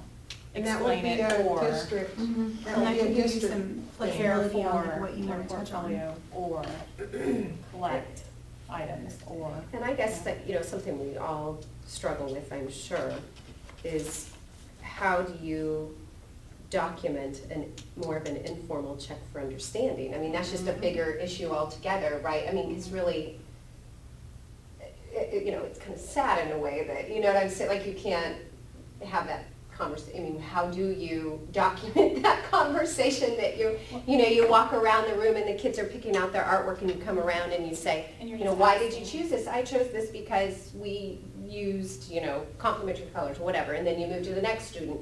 And yeah, I mean, how does any teacher document that informal check for understanding? I mean, I you think know that- what I'm saying? One thing that's coming along with Common Core is the speaking and listening aspect of the English Language Arts standards. So if you are asking for a verbal understanding, that's related to your assessment as well. That's the verbal aspect, the speaking and the listening. I think it could fall under that category. Oh, it absolutely does, yes. And You don't that's why have I to think have a we, paper. and that's what we are in support, and we do reinforce what is being taught. A class critique is a discussion. You don't have a paper written out on it, you don't have it recorded on video necessarily, but we have the class discussion and there was a check for understanding, so it's verbal, and I think those are valid Oh, yeah, I mean, assessments. yeah. Why should we have to prove everything in black and white? We know our students. And it can also be, you know, it doesn't have to be the teacher visiting with the student specifically, it can be neighbor Yeah, conversation. yeah. The students can have that conversation. That's just as valuable as Right, No, I totally agree, it's valuable. I think these experiences as a whole, this whole document, even presenting, are valuable experiences. But I'm saying when you have limited time and you're starting to weigh what's more important and where you're gonna put your time at, and then the idea that not all of us have the privilege of just, you know, saying I did it, so it counts. And in all honesty though, I'm not upset that my district is doing standards-based where I have to prove that they've done it, because now I know every single kid in the room where they are on that. Where sometimes when you do the blanket, oh, they did it, so I'm giving them credit for it, doesn't show or prove that they know that. Just because a kid does a piece of art and they copy it from you, perfectly they follow directions, doesn't mean they actually understand the concept that the art piece was about. And so I wouldn't knock the whole process, but I'm definitely more vested in this wording in these because I am holding every kid accountable for that wording. And you said it's an 8-point scale, is that what you said? You were doing, 8 point? And not that it needs to be, the document needs to be driven by one school and what we're doing in our district, but it does make me highly aware and not quick to check off any of these as okay when people are being held specifically accountable to that wording. Okay. And like I said, it's not something I can't do, it's just balancing all that time. Where's the importance with? Can you see your district taking this and revamping it to meet your needs? I'm hoping that they will, but Okay. we didn't necessarily do that like I would have. But I Last mean, time. yeah, I mean, we did Last stuff to it to year make with it the old- easier, Okay. but we didn't, I think we were trying to be honorable and true to saying that we were using the state standards. Well- And so then you try to take as much as you can I see. and direct, just like we're, I think right now, trying to take as much as we can from the top and bringing it down to be as honorable and saying that we're using the national standards. And I would say as for our large district also that we hang our hat on the fact that we align with state and national standards. It's just what we do, and it gives relevance. Last time, I was not part of the process when they came in and worked with the standards. And honestly, I am so glad that the new national standards have been adopted and ready for the process, because it was a disaster what I came into, just what they had done, and semantics to me are, it's just, you know, we decided to use this word instead of this word, and I do not have that intention this time at all. It created a lot of work and stress for teachers that I do not think is necessary. With the present visual arts standards? Right, with the standards before, again, they, you know, at the district level, oh my gosh, okay, should we put the and here or the here? I am not an advocate of doing that this time around, because again, it was just like, they still are a mess. And I couldn't come in you know, my time there and redo the whole thing, because it takes a lot of time. So this time around, I mean, I've talked with my teachers. We have not done anything with the national standards yet. I haven't talked a whole lot with them because, again, I am going to be an advocate, at least with my teachers, to adopt and to not spend, I mean, you know, there's a lot of good in here and a lot of good that we can do with them, just like the standards before. But I feel like a lot of the energy that was put into that was not necessary. Again, it's moving the and the. I'm telling you now that we will not, I am not an advocate of doing that. We don't have the time and we don't have the money. You know, I mean, I feel really strongly about that. We have so many demands that it just, and the teachers do. I mean, my job is to show them how they can do this and how they can teach to the standards in a way that is manageable. And it does, I totally understand where you're coming from. And it makes me sad that sometimes that it is taken to certain extremes. But again, I just know the mess I came into when they were trying to, at least in our district, like what they had done with the state standards. I'm like, it's just, I don't know. It was, again, and we, at this point, we just don't have the time or money to do that. Which in a way requires more creative thinking. Yeah. On the teacher's part. And administrators leave us alone, kind of thing. But I know that's not real for every district, and I'd like to hear from the rest of you about what Sorry.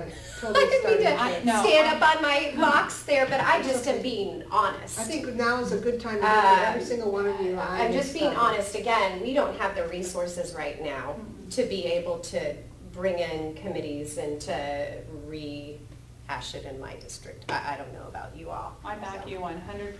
I love everything you just said. We don't have the time or the resources to tweak every little thing that everyone has a problem with. So we will be adopting in our district to whatever we decide here. I think you're 110% right. I see us adopting as well, even though we are a larger district and might have some additional resources. I still think that it's most time efficient to, you know, whatever the state decides on, that we would do that as well. And I think there has to be, there's also, I like the understanding that, you know, especially elementary, there's just a limited amount of time, and there has to be some understanding from support people that there has to be adjustments as far as time for how these are assessed and what's assessed. It sounds like there's flexibility, certainly at the state level, and understanding that that's a local decision. So. Yeah, it was put out there, even the graphic that was put out there with the circle and, and where it's all connecting. And the assessment was kind of like floating around the outside. Yeah. And I didn't, I didn't like that. But the assessment is an issue that needs to be dealt with, how you're going to assess all of this. And they did not make that decision, they just kind of put it out there. And I think that is a, you know, something we might need to add for resources maybe. But and it's definitely happening with the student growth measures that we're seeing. Yes. The assessment does need to be addressed. and our seriously. standard 6 is being addressed, so we have to. And we assess it. worked, we did, and I can share it, we did start working on a rubric for student assessment at elementary, and we chunked the 4 main processes, and then underneath that, you know. Are we going to include that as a resource? Are we going to develop some sort of idea for a rubric, or are we going to let districts manage that? We can provide a resource, yes. I think there were samples I think before. it would be good. So I to- think, I know that some of the sample lessons and those things in the past, I would urge us to be as consistent as possible. And the samples, as far as the format goes, the samples that we have included. Mhm. Good. Alicia, what do you think? we're in the same boat. We don't really, I mean, we're looking at losing another art teacher, so we don't really have the money to debate and everything, so I think everybody's pretty on board to adopting. However, I do think, you know, our art teachers, our elementary teachers see their kids even less than she sees hers. So, you know, bringing up the thing about all the workload with the presenting part thing, I mean, that's now a concern for me. So I don't know if adapting some of that would be beneficial or not. Okay. Or at least rewording it in a way where it doesn't seem quite as overwhelming.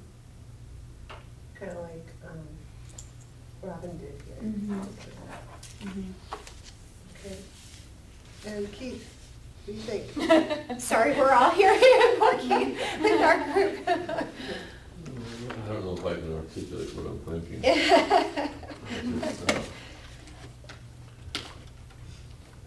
How's that?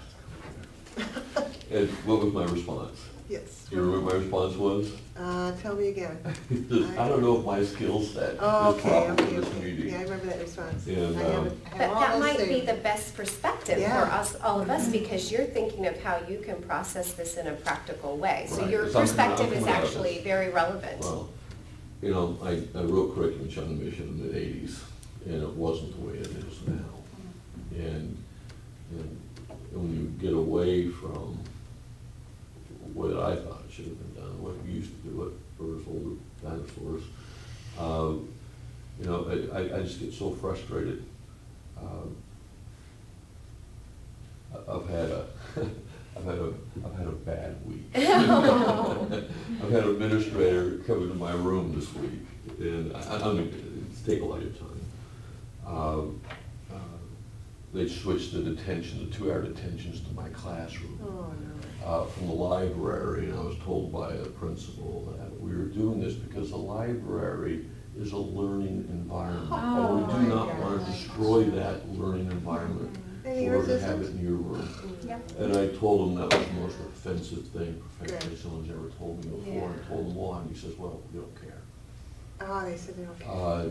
And then yesterday, I had some African-American girls, when I was talking about improving a little bit, doing this, they said, you know, Mr. Bowen, you're a white male, there's nothing relevant that you can tell us. Oh, my. He says, there's nothing you can do. So when I find myself in a classroom, and that 20-minute conversation was very more poignant than that, and very much more hurtful than that too. There are, at ground zero, there are some serious problems.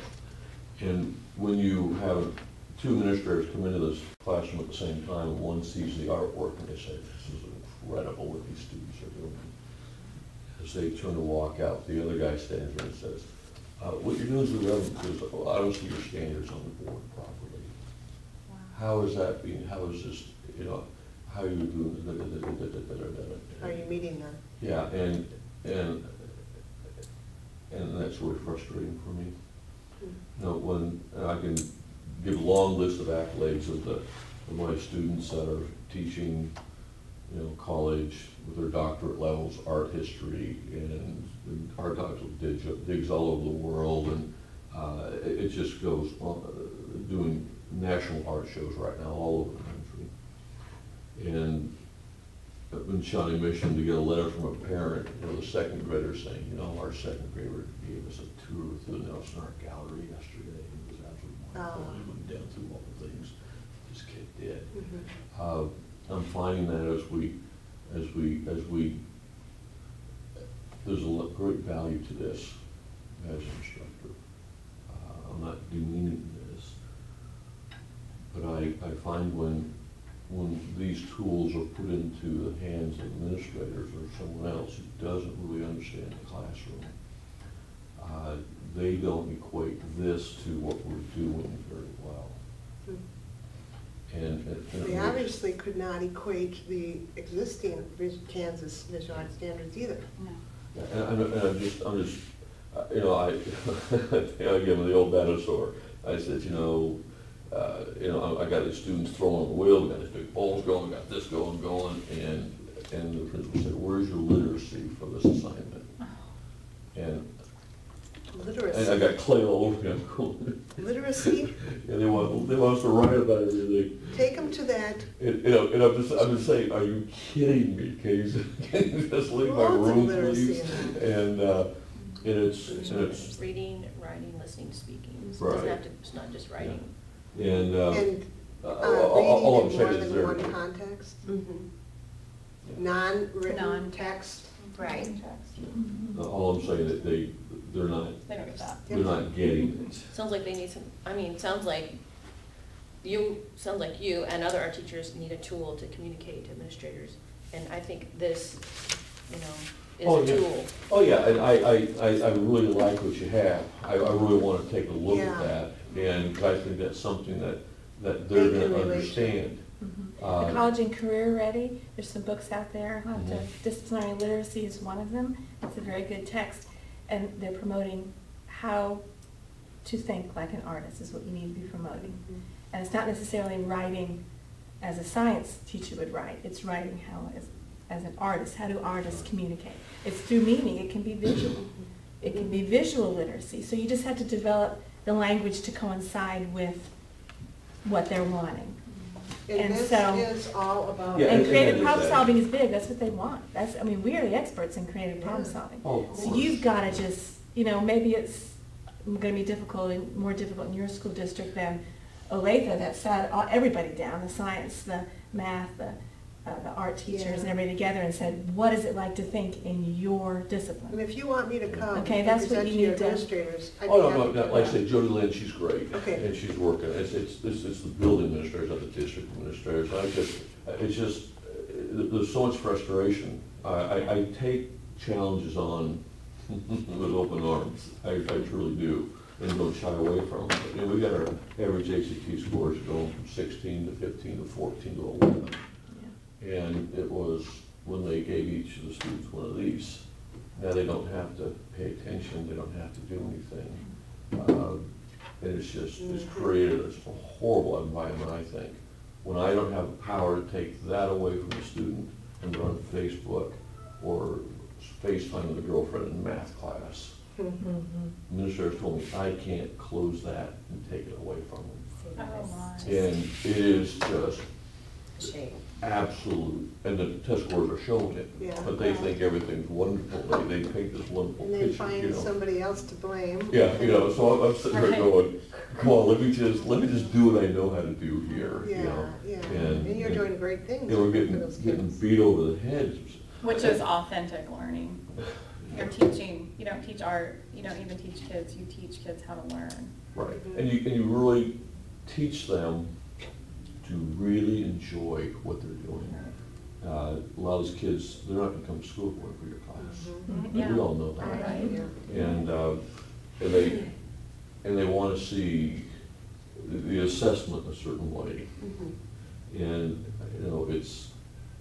and I tell the administrator, come in and talk to that kid about what they're learning here. And when that kid gets a tear in his eye, talking about what he's learning in this class, isn't that assessment enough to a certain degree? I know it's not, but it's far more important than the assessment we get from this. And again, I took a lot of your time, Okay. but I really do appreciate this, and I'm gonna take this back to some of my colleagues, and I think we're just gonna accept this. And, but I can't speak for them, but what's really wonderful is that there are some neat things, I've seen these before, and I like that situation too. Well, you like because- my textbook, when I put it on here?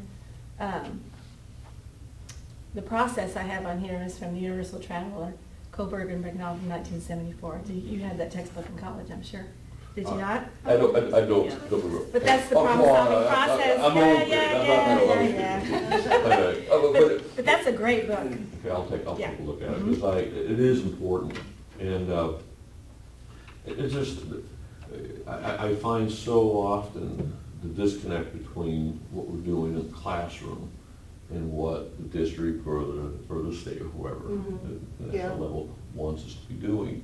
And sometimes it's almost like the gears are slipping a little bit.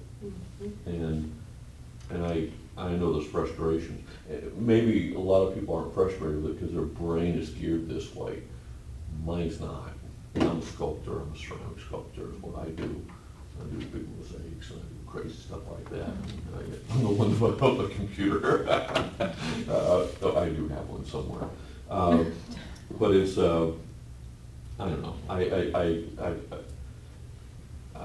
I'm kind of worried how this is all translating and how it really affects our kids.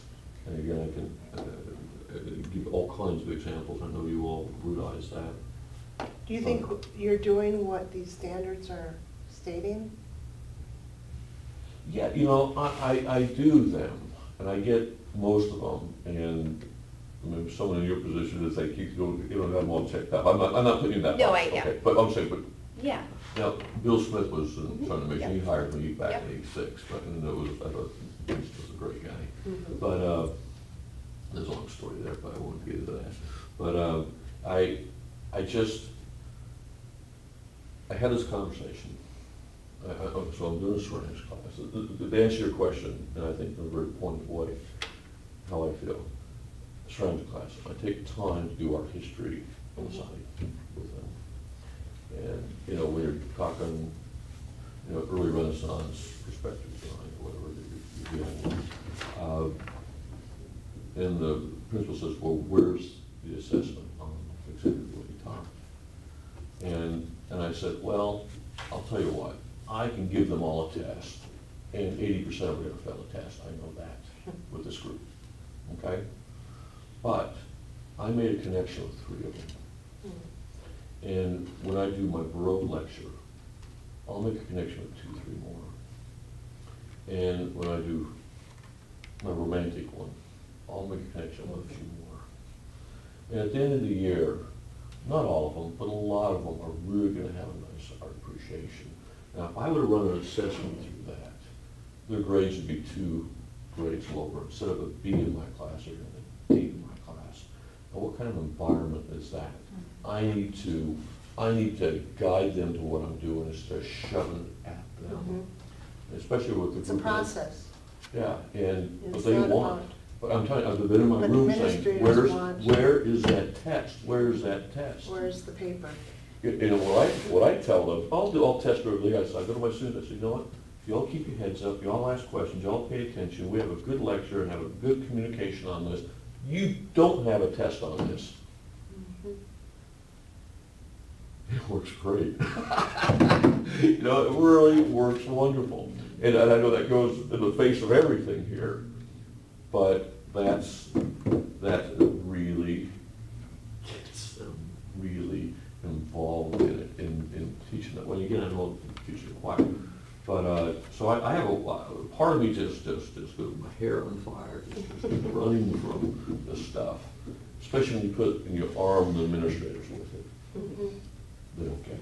They just simply don't get it. But I'll tell you what, it's great. I love it. It organizes me because I'm not a very organized person. My room's always very, very clean, but I'm not one of those messy teachers. But I'm not organized this way, and this really, really helps me as an instructor in the classroom. It really does. I probably won't say anything else for this meeting, so I got out of the way. That sounds great. It's really important that this group know about each other in order to do this project, because we have to work together. And it's important to learn about the needs and the situations we're dealing with, everywhere from Kansas City to Shawnee Mission to Wichita to down in the southeasternish. We're getting down in there further, up here again in the suburban district, and out there in Hutch. I mean, we do have, I don't think I went through the list of names of people that we have on this committee, which I probably will do about now. But it's important to have voice from all these different parts of the state, because there are unique situations in all of them. And that is why we have a representative on the State Board of Education from each of these parts of the state as well. And that is why they are so, I don't know what word to use here, requiring that I have representation from every part of the state. And if I don't, I will hear about it. why didn't you have somebody from my district, my part of the state? So with that said, I would like to share with you the other people on this committee, and then I think if we feel like it, and we want to take a vote on whether to adapt or adopt, we can do that. We can do it in a number of ways. We can see what this group wants, and then we can hold that, and I can get word out to the rest of these who haven't been here, give them a chance to view the video that it's recording right now. And see if there's any more major objection to the decision that you folks make, we might have to bring it back together in a conversation via conference call, or virtual. So that's what I'm thinking we should do right now. Actually, these are the people that I have on the committee. From Kansas City District Number 1, Board Region, I should say, Region Number 1 is Sarah and Keith. And from Board Region Number 2, which is Shawnee Mission, is Toby and Tara Barnes, who couldn't make it today. And then from Boo Valley, Kathleen, her dad is not doing too well. Kathleen Sijik, something close to that. And then we have Robin also from the Boo Valley General Region Number 3, from Olathe. And then from Region Number 4, we have Polly Blair. Polly is a student at University of Kansas, visual art education student. And that's kind of, Region Number 4 kind of takes up Lawrence and I believe Topeka as well. No, I don't know if Topeka's in there, I have to double check. I have a map of it all too. And then from Region Number 5, which is kind of the northwest part of the state, or the western part of the state actually, is Vicki Robinson from Norton, Kansas. Norton, Kansas is quite a ways west, but north as well. Quite a ways north, almost to the Nebraska border. It's way up in that northwest area of the state. And then from Region 6, which is Topeka, anything up there in Leavenworth area, that northeast corner of the state, I don't have anybody yet. I'm still looking. I'm gonna try, and Salina's actually borders that region. So I've got to keep working on getting somebody from there yet. So I've put out some calls and they can't do it, so I just keep trying to find somebody else. Region Number 7, we have Alicia from Hutchinson, and we also have Christina Lamarocks from Hoisington. I probably pronounced that name wrong, so I'm sorry, camera. Okay, then Region Number 9 is the Pittsburgh area, and we have Aaron Skapik, who is on the KSDE board. He's a student at Pittsburgh State University, and he couldn't make it today because of he has to present at the board meeting today in Salina, because that is where our next conference will be. The KSDE conference will be in Pittsburgh next year, and he's busy trying to get that organized and reporting back to the board. We also have Josie Kate good. She's a professor at Pittsburgh State University and wants to be on it. So we have higher ed represented also. And then the final region, board region, is number 10. And we have Jana from Augusta. Audra was also going to help. Audra, but she had to back up. She's got some other things going on in her life too. So we have 1 to 2 from each of the 10, except for the Region 6, which is Topeka area in the northeast corner up here. What about 8? Where?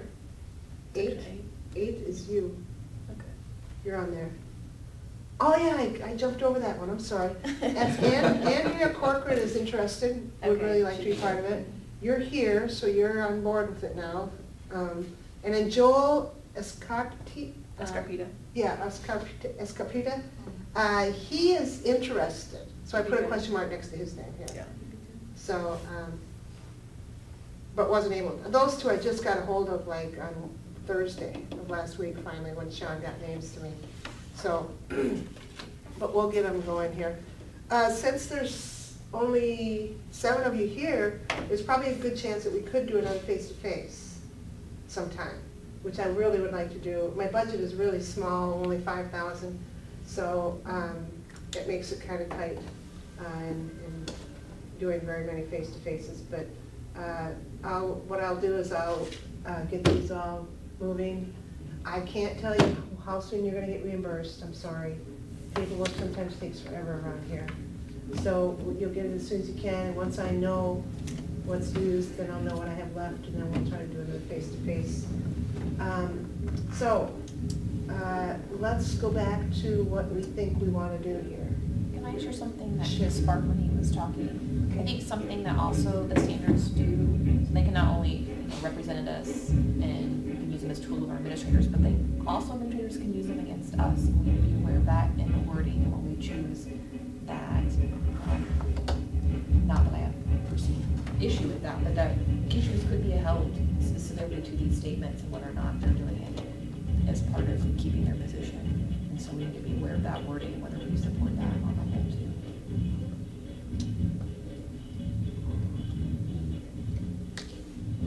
Any other comment? My comment would be, I know that when we, as a district, we held off on Common Core, now Kansas College and Career Ready Standards, held off on rolling that out, but when we did, it was sold on the fact that there are fewer, but they go deeper. Mm-hmm. And I would be an advocate of saying that that we're kind of the same way, that we have 4 large umbrellas that we call process standards that then are supported by anchor standards and enduring understandings that take the students deeper. So, anyways. I think also not only giving this to visual arts teachers, but the additional resources that we could give them to to help them understand, the support that is out there. And also they understand that there's flexibility. Mm-hmm. So when districts are writing their curriculum plans, when they're having those conversations, that they understand there's flexibility. And I appreciate what Keith shared with us because it does make you step back away from this. You can immerse yourself in this document so much that you lose sight of the big picture. And we just got zoomed out to see the big picture. What are the takeaways for the kids? That's the important thing. And how can this information be communicated to the teachers, first of all, so they have an understanding and ownership of what's going on? Definitely have to follow the final approval by the state board. Once the state board approves what work we do here between now and May, it'll probably go to the board in June. That's what I'm shooting for. Because the fiscal year ends in June and I won't have any more money anyhow for us. So we may as well get it wrapped up by then. And then it will need to be followed by training, for teachers and that. So I don't know what that's going to look like yet, or where, if any, funding will be for that. But I've done it before without funding, and I can do it again. I just have to get a few volunteers from the committee to be willing to help. And there's a good chance that there'll be, maybe I shouldn't say it that confidently, but there's a chance that there could be some funding to pay your lodging if you were to go to another part of the state with me. I'll always go too. That's how I've done it in the past. I've had a few people from the committee go with me and do like a day or a half-day workshop to introduce the new standards. And there's a chance that there could be some funding. We're starting to talk about that with my director already, and all the subjects. So what are the expectations of the committee? First of all, to adapt or adopt. Well, here's something else we can do, is we can see what the majority here wants to do. We can go forward with that. If in the process of going forward in the months ahead, we start feeling like, oh no, let's back off of this decision and go the other way, we can still do that. It's not like this is, until it goes to the board, there is no final product. And whatever that final product is, and then keep in mind maybe, if you want to, that this is going on across the whole nation, this decision. It's having to be made. So that is one step to kind of come to a decision and then determine what are the steps we want to take from here. What kind of resources or whatever you want to do, whatever, if we want to go with something like this or whatever, that's something I think we should spend today doing. And then the months ahead, continuing that. So this is how I envision it. So say we come up with the decision, whatever it is. We all take a look at something like this. I can get copies of it for you. We'll probably break here in about 10 minutes for lunch so you can get ahead of the crowd, okay? Because it's almost 20 after 11. And the parade just went by, the band just went by, Okay. the drum line. So they're all busy with that, so you'll get into a restaurant a lot easier. So then, this afternoon, start tossing around ideas about, okay, what do we want to provide teachers based on what you've decided? What do we want to develop to provide teachers in helping them address whatever your decision is? That's kind of, if that helps, Okay. give you an idea of where. Okay, let's see who wants to do what. Put your hand up if you want to adopt. I don't know if I adopt, but with a couple of, I don't think I'd With actually changes. adapt, yes. Yeah, with 15% we can I mean, change. I've got two things that have to be. Okay, adapt. Okay, all right. We'll keep this in mind, Sarah, Yeah. don't worry. We'll work with you here. It's really important that you share as much as you did about the situation you're in. Okay, so I will share that news with the rest of them who are not here, and we'll see what they have to say also. And then we'll go from there with an ultimate final decision, I think. In other words, I think as we, like I said, as we go, we can change that decision. But it looks like we're going to adopt for now, tentatively adopt. And, okay, then why don't we spend a little time brainstorming, I'll take notes, on what kind of resource you would want or think we need to add, what kind of changes you think we need to make. We talked about the title already, changing it from the National Core Art Standards to something else, and we can do that. So I'll take notes. I think I threw this out there, and I don't know who all, but I feel like they need to be pretty simple and concise. I would be an advocate for Kansas, just the title being Kansas Visual Arts Standards. How many are in favor of that? Kansas Visual Arts Standards. What do you think, Tina?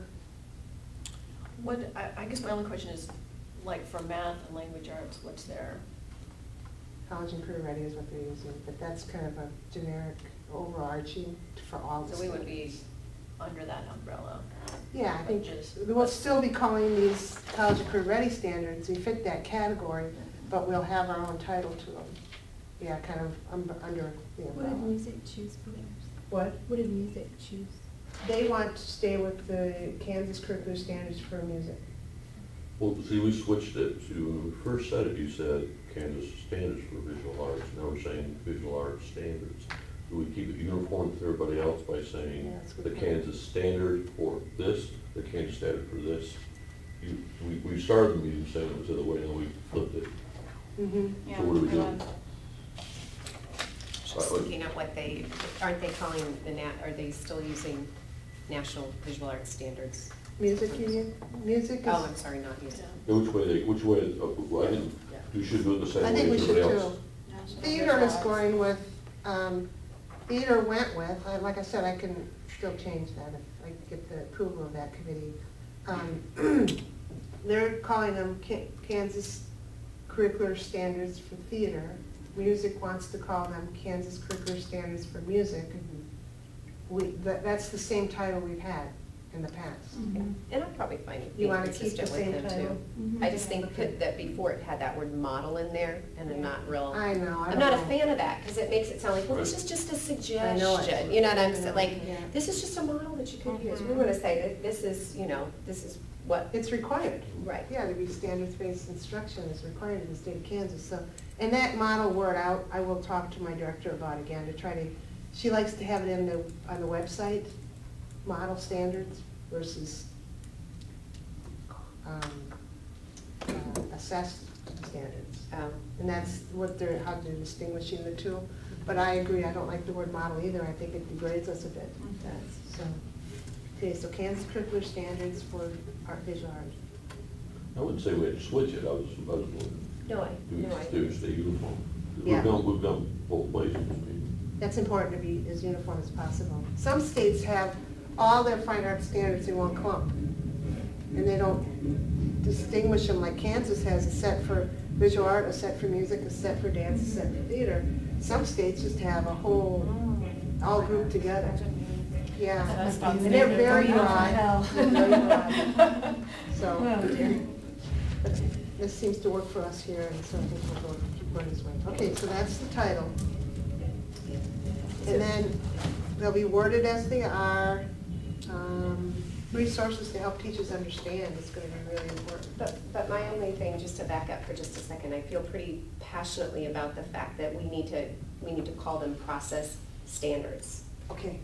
And again, Rather than I just just, processes. guess maybe I was going rogue here. I mean, the way that I have started to spin this is that we too, just like with Common Core, Kansas Career Writing Standards, that we now have what we call process standards. There are fewer, where before we could have said there are fewer, but they go, again, deeper. I think that's really especially important in this transitionary time where people are we're not just rewording the previous standards, they're revamped and making that transition. These are also good things to use when we present the standards to the board, explaining all this. A design process is what we're doing, creative problem solving, design process. It's a process, yes. So process standards that are supported by 11 board process standards that are supported by 11 anchor standards that also have enduring understandings that go along with them. I don't know, it may sound like semantics, but I think for like your case, it would be important just to validate It's a process. that word standard goes along with that word process. No, I think that's important there. Is that maybe what music was talking about? Because you said that music was having, like they wanted to do some kind of shifting with something. Was that maybe their same issue, that there wasn't the word standard on Well, they wanted to move the anchor standards down lower in the document, like down here or something. And one of the reasons why, because they felt that the anchor standards were confusing. And I learned a lot from Marcia McCaffrey when I spoke to her on Thursday on the phone about the purpose for those anchor standards. And they are subsets of the process. They're consistent across all the fine arts areas. And it's when you get down into the enduring understandings that we then start moving specifically to an art. I think what was confusing and what I had to do for myself as I processed through these is I had to give them like a one-word title. And when I did that, then I'm like, oh, okay, now I see what's happening. I think it's all the wording in there that gets confusing. Okay. So I did this. Okay, artistic process, creating, presenting, responding. I was wondering what you were looking at. Anchors. Because I had to organize, like, No, I did this is that too. Okay, I know, I see what And you're even a doing. document I did with our rubric we were working on is then I listed the old. Here- what we consider the old here's standards something else that could be underneath helpful. there. And sometimes they overlap. There are process components. And Blue Valley, when I presented in Blue Valley, they wanted those process components. And that's what what you're putting here, think, implement, refine. Those are components, and they're almost exactly the same as the components here. And I'm sorry these are stapled and got upside down. I was But- just looking for a one word to capture what Yeah, that whole I see. performance standard was about, Yeah, let me so that I could, The mental quick reference guide. right. So then I'm like, oh, this is talking about really the creative process, or oh, this is really talking about. Well, music put these components in.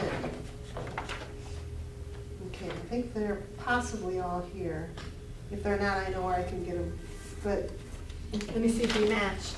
Do we have analyze, defining, and ideating, selecting, implementing, evaluating? You got any of those in Pretty there? sure the same. What, yeah, they're what all gonna be the level? same. So I did a The one I'm word writing for down. the anchor. This and then is one word for the- one of the cornerstone assessments for second grade. And they list the components, the process components. So that's, Selection, yeah, so that's what kind of- creating. It's all Some the of them same. are judgment. Yeah, it's all the same. Interpret, evaluate. I probably have a copy for each of you. I'm just gonna make sure you get on the right page here. Think, plan, create, evaluate. It's even simpler. So We're thinking the when you same, think about and how we're training, organizing it. This might be a good exercise for teachers to go through, you know, to absorb all of this, but then to condense it back down and to have them work through that process. Oh, Not okay. just, not just here's what somebody else did, but have them go through that process of understanding these, but then condensing it down to a smaller, Like the components that I'm talking about here? yeah. Okay, So it's not just them listening to it, but have them actually walk through the process. Because what I'm seeing, that you, that's what you kind of did, now you have a better understanding, that's what you did, you have a better understanding now. So have the in the training, have the teachers do something like that. okay. Like people are doing, have already done. You'll have to help me remember that. We should be sharing if people want to share this, so we can take it back. Yeah, if you can print off my website, you can click on it and print Yeah. it, copy and print, I don't care. Right. I That's- think we all need to work together because it is confusing. And- I know and that people are there's- kind of It's freaking tough to out. reinvent the wheel every. Right, exactly. We are isolated as art teachers. I agree.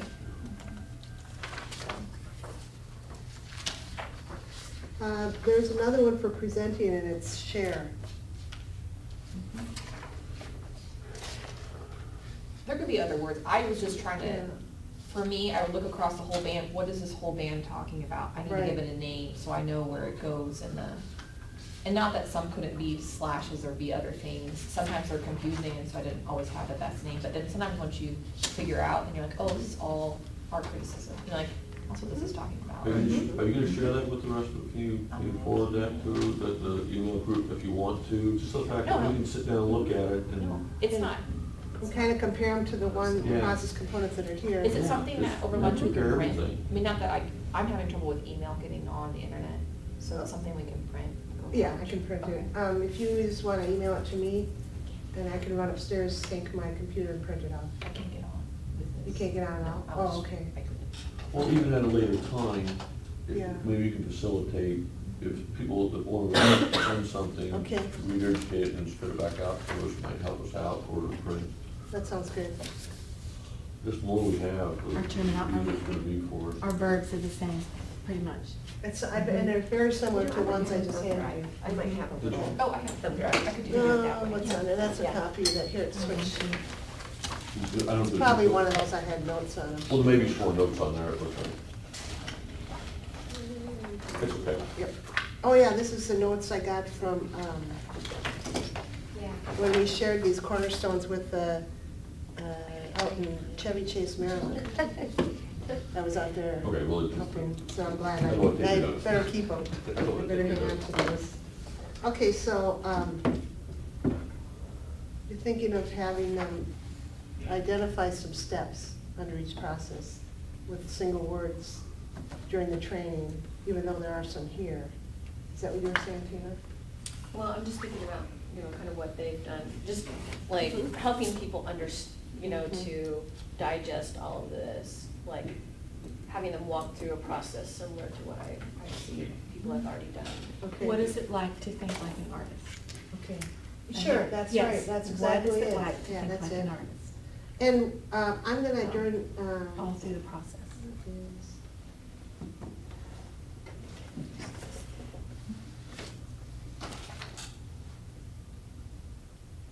Okay, great. One more thing, I mean, I know we're starting to have some nice discussion here now on what we need. And if that can continue over lunch, if you all end up at the same restaurant, or not, whatever. I can join you for lunch if you want, otherwise we'll just work on things upstairs. But I think it might, I mean, if you folks, this is what I'm trying to say, if you folks want some quiet time without me in the conversation over lunch, Because you're trouble, you know? that'd be great. I'm okay with that. But if you want me to be there, I can certainly join you for lunch. The last thing then, and I'm gonna let you go, is I'm really supposed to have a chair on this committee. We're supposed to select a chair to chair this committee. So you can think about that. We don't have to have it right now. I didn't have one last year, or last round when we did the other standards, 4 or whatever that was. But officially, I'm supposed to have one. So we can just continue to work as a team and just say at the end of the project, oh yeah, we were gonna have this one do the chairing or whatever. So, because when we present that chair, one thing they would need to do is present to the board. They're the ones that need to present to the board, along with support from anybody else who can attend that meeting. So that's kind of how it is. Nothing that has to be decided today. I certainly don't need to decide on the chair today. We can think about it. Maybe wait for a few months even if you want. Just so an FYI for you to know that we'll do that. Okay, so we're at the point where we need to decide on what kinds of resources we want to develop and address based on these standards. When you say resources, what are you talking about? That's what I'm asking. What do we want? We could do things like type of scope and sequence if you want. Yeah, hi. Hello, I'm Jessica Lynn. Okay. Good. Well, this morning, to fill you in then, this morning we talked about what does the state of Kansas want to do. Everyone here shared situations in their district regarding the standards, situations they're dealing with in their district regarding the standards. And at the end of that, just before lunch, we had everybody take a vote. Well, how many think we should adopt, how many should not? And it was majority that wanted to adopt. So we're going to kind of go in that direction now. And if something changes down the way as we work with things here, and we think we should maybe change it, we can do that yet. But at this point, we're looking at adopting the standards as they are. Without adaptations. What we can, oh, you do, I'm Should sorry. be put up here. Great. What this means is that, first of all, at the national level, we're still trying to define what does it mean to adopt, or what does it mean to adapt. And I was on the phone with one of the lead people on this project last week. I was on the phone with her, and she mentioned something about allowing 15%, up to 15% can be kind of changed, like the title, for example. We don't have to call them National Core Art Standards. This committee already wants to try to call them something like, keep the name we've already had. We've always had Kansas Curricular Standards for Visual Arts. And so the majority of this committee wants to keep that title. That 15% comes from how Common Core was allowed to change or things up to 15% or add up to 15%. So that's kind of where that's coming from, just so you know. And how many of you have seen the Cornerstone assessments? I gave you one this morning. I gave you the second grade one this morning. There's one for 5th grade, 8th grade, and 3 levels at the high school. They're all online. They're very overwhelming, I agree. I have looked at them. There's a lot to them. Mm-hmm. Very overwhelming. Yeah. And those are also, they can be changed. We're not adopting the Cornerstone assessments. We're not doing anything with them. They're just a resource that the national level is providing teachers. And Is that a hard copy? yeah, this is here's the second grade. They have the second grade. Oh, is that the one with the notes on it? Oh, they all have the notes on it. I looked I at it. have one in my book, so she can have this one. Well, this is a 5th grade one. So the note one is down here. So they all have those notes on? Okay. I just must have used that same one as a hard copy to copy these. Yeah, that's a little okay. Yeah, you're okay. So those are only there as a resource for people too. I mean, we don't have to even deal with them if you don't want to. And they are intended to be changed in any way you want. If you do want to use them or get ideas from them, take anything you want from them. And there also is a blank template on the website that you can create your own Cornerstone assessment if you want to call it that even, or unit plan. So what I'm thinking of regarding resources is to take these standards, kind of break them down a little bit, providing examples of what a teacher could be doing to address that, to meet that standard, any specific standard. And you folks are the ones in the classroom. I'm not. Last time I was in the classroom was 2 years ago, and I had to teach a little bit to get my national board renewed. So, but I've been in this job now for 10 years, so it's been a while since I've really had a full year of teaching and experiencing kids, and they've certainly changed from year to year. So it's kind of up to you what you think, what you have in mind for resources or things that can help teachers better address and meet these standards with their kids. We're also looking at the 4 processes. We'd like to call them process standards and have it just be 4 standards. That wasn't the original intent, really. It was just a way to categorize and bring together all the arts, because all the arts use the same processes: creating, responding, presenting, and connecting. And anchor standards, right? No, Yeah, they use the same anchor standards too. Same for all the stuff. you don't see.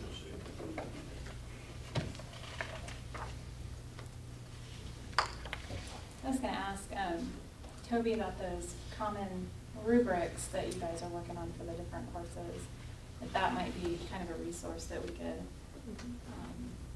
add into this, just as kind of an idea, a starting point for people like me who've been assigned the task of, well, you need to work on your curriculum for the district and give them a starting point.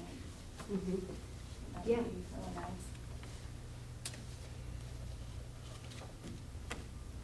I don't have a document with me, but there was somebody that made it, I think under the new Marzano teacher evaluation stuff, had made up little like mini 4-point scale or 3-point scale rubrics for each of these.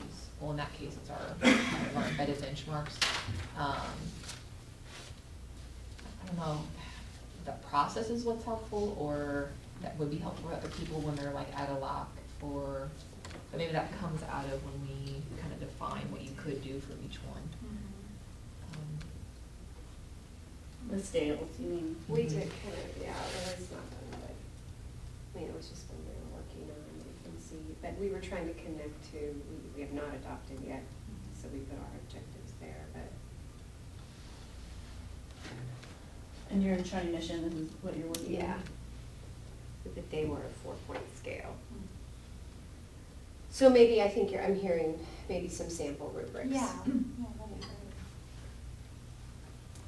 I think No. teachers would find out. A rubric or a scale? My understanding, they're 2 different things. Oh, that's a rubric. That one is, let's see.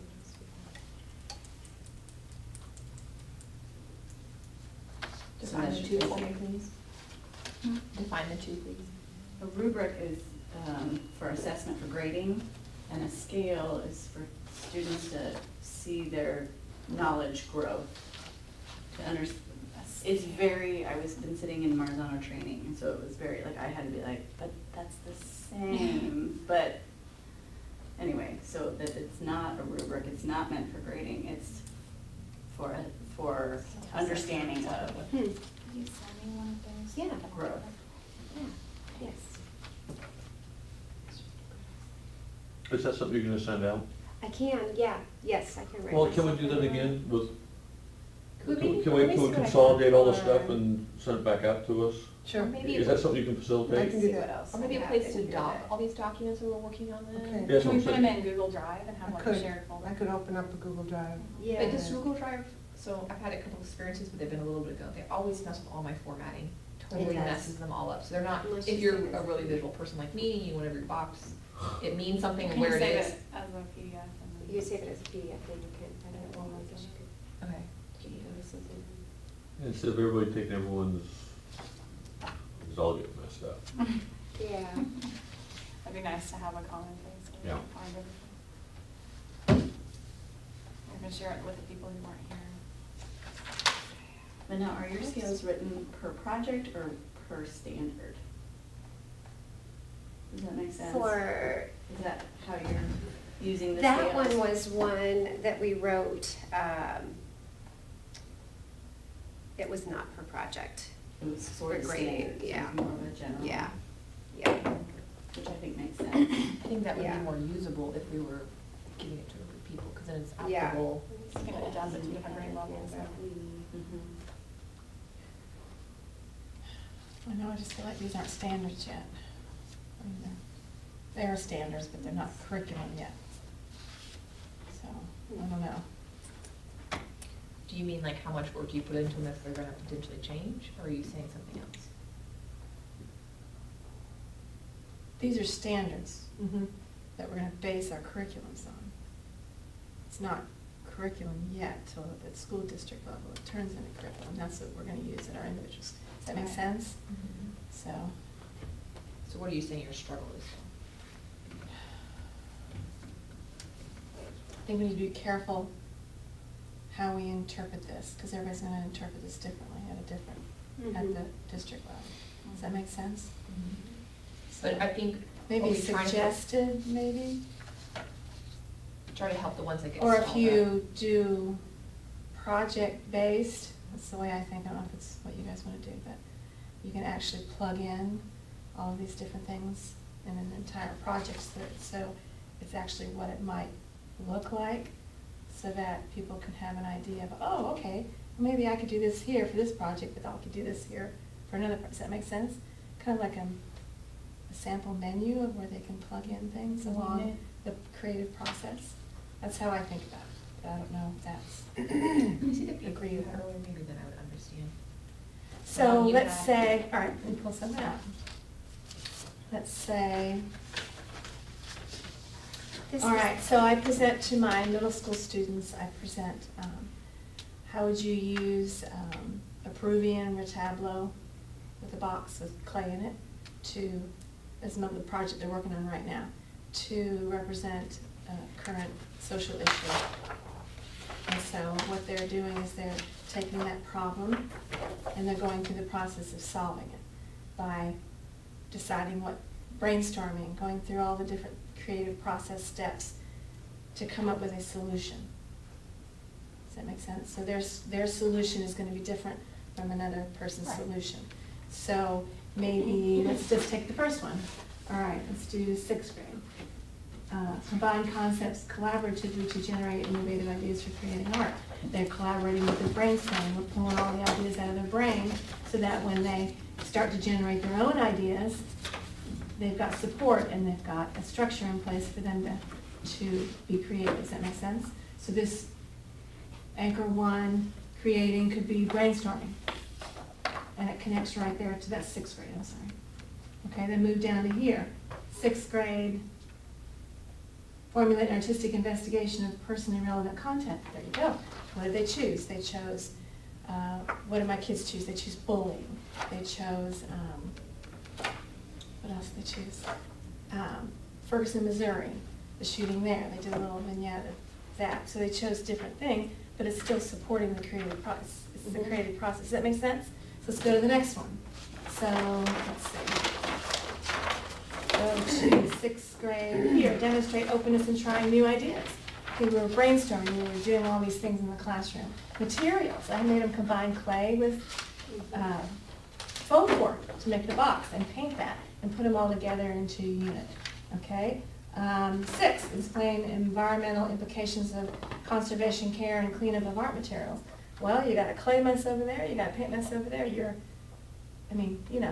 I think I see what you're saying. Right. I find this within our pacing guide that's in there is that, like, here's this instructional window that they want you to follow, but like each project, you could go throughout the whole pacing guide and apply it to Right. this one instructional Yeah. unit. Design or redesign objects, places, or systems that meet identified needs of diverse users. I don't know about that one, I have to think about that one. Design or redesign objects. Well, one of my girls in bowling took a doll and cut out the eyes and painted the inside of the skull black, because this is what it feels like to be bullied. I mean, they're really deep. I middle school kids are really emotional, yeah. Yeah, they are. It was emotional. I didn't realize how emotional they loved it. They enjoyed every minute of it, because they got to express themselves, and they were like, it was really dark. All of the projects were dark, but they did. They're expressing their own ideas, and, I see that So- addressing your concerns about the creative being allowed to learn how to think creatively, wasn't that what you were talking about? Yeah, I was just talking about at lunch, Yeah. feeling like, I feel like what's missing from our instruction as a whole, not that it's not inherent in it, but the actual kind of breaking down for kids that need it broken down. What are the different ways we could work on thinking outside the box? And that idea of really being creative, and what is that? If that's what companies are wanting on the end, you know, that's something Yeah. where we can give them specifically that they're not really getting a lot of other places. Do we have that broken down as a, I see that as really the teacher's responsibility in a way. But, because what you just did, you walked through 5 of these 6 standards, and in one unit activity. You did it well. You did just what these are intended to have. And I hadn't really studied these. I could probably pull the same stuff out of the 8th grade or the 3rd grade in a different, same language, but maybe a smaller amount, you know what I mean? Like, right, no, that's what I think Yeah. our job is as teachers when we do this, but I mean, I was just saying that if we're looking at the weight of the performance standards and what's represented, that I had kind of like retrospect thinking about it, wish maybe that had been something we were addressing across the grades, like how you might, yeah, it's our responsibility, just like it was our responsibility to kind of be addressing presentation components, but we weren't really doing that across the board, we hadn't delineated it for everybody, and that's all I was saying. Okay. Yeah.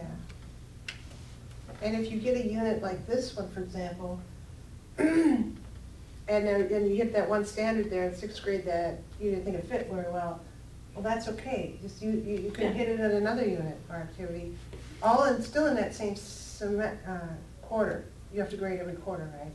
Yeah.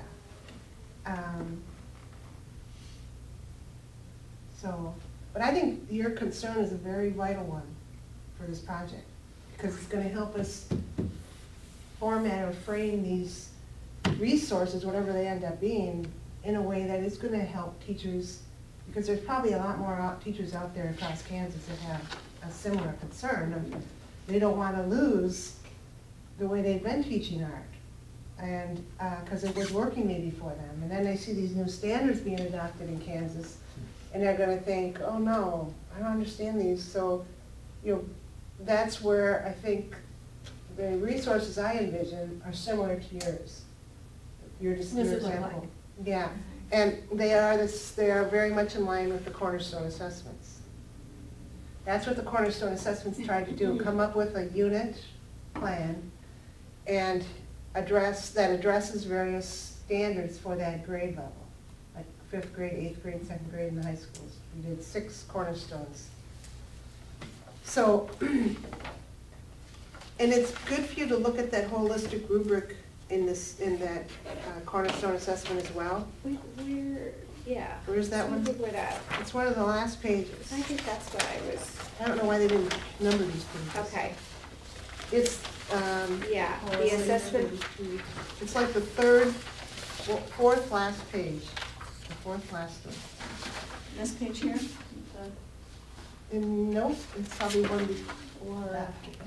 Because it's got that scribbling on top. It's in Yeah, there. it's it right here, the performance standard, the rubric for performance Yeah, standards. that note on top that I have written in there, handwritten in there, scribbled in there, was feedback that we got from a presentation on the Cornerstone assessments that we did out in Chevy Chase, Maryland, and there were teachers there from all across the nation. And they were saying that this rubric, compared to the checklist, which is in here, and then there's another rubric, and there's about 3 or 4 examples in here, and they thought this one was the best. The reason they liked it is because we didn't just change exactly one what I just word. did. Yeah. Yeah. We didn't just change one word Yeah. to go from one column to the next. There was more to it. The strong evidence is actually asking them to do above and beyond what the standard is asking them to do.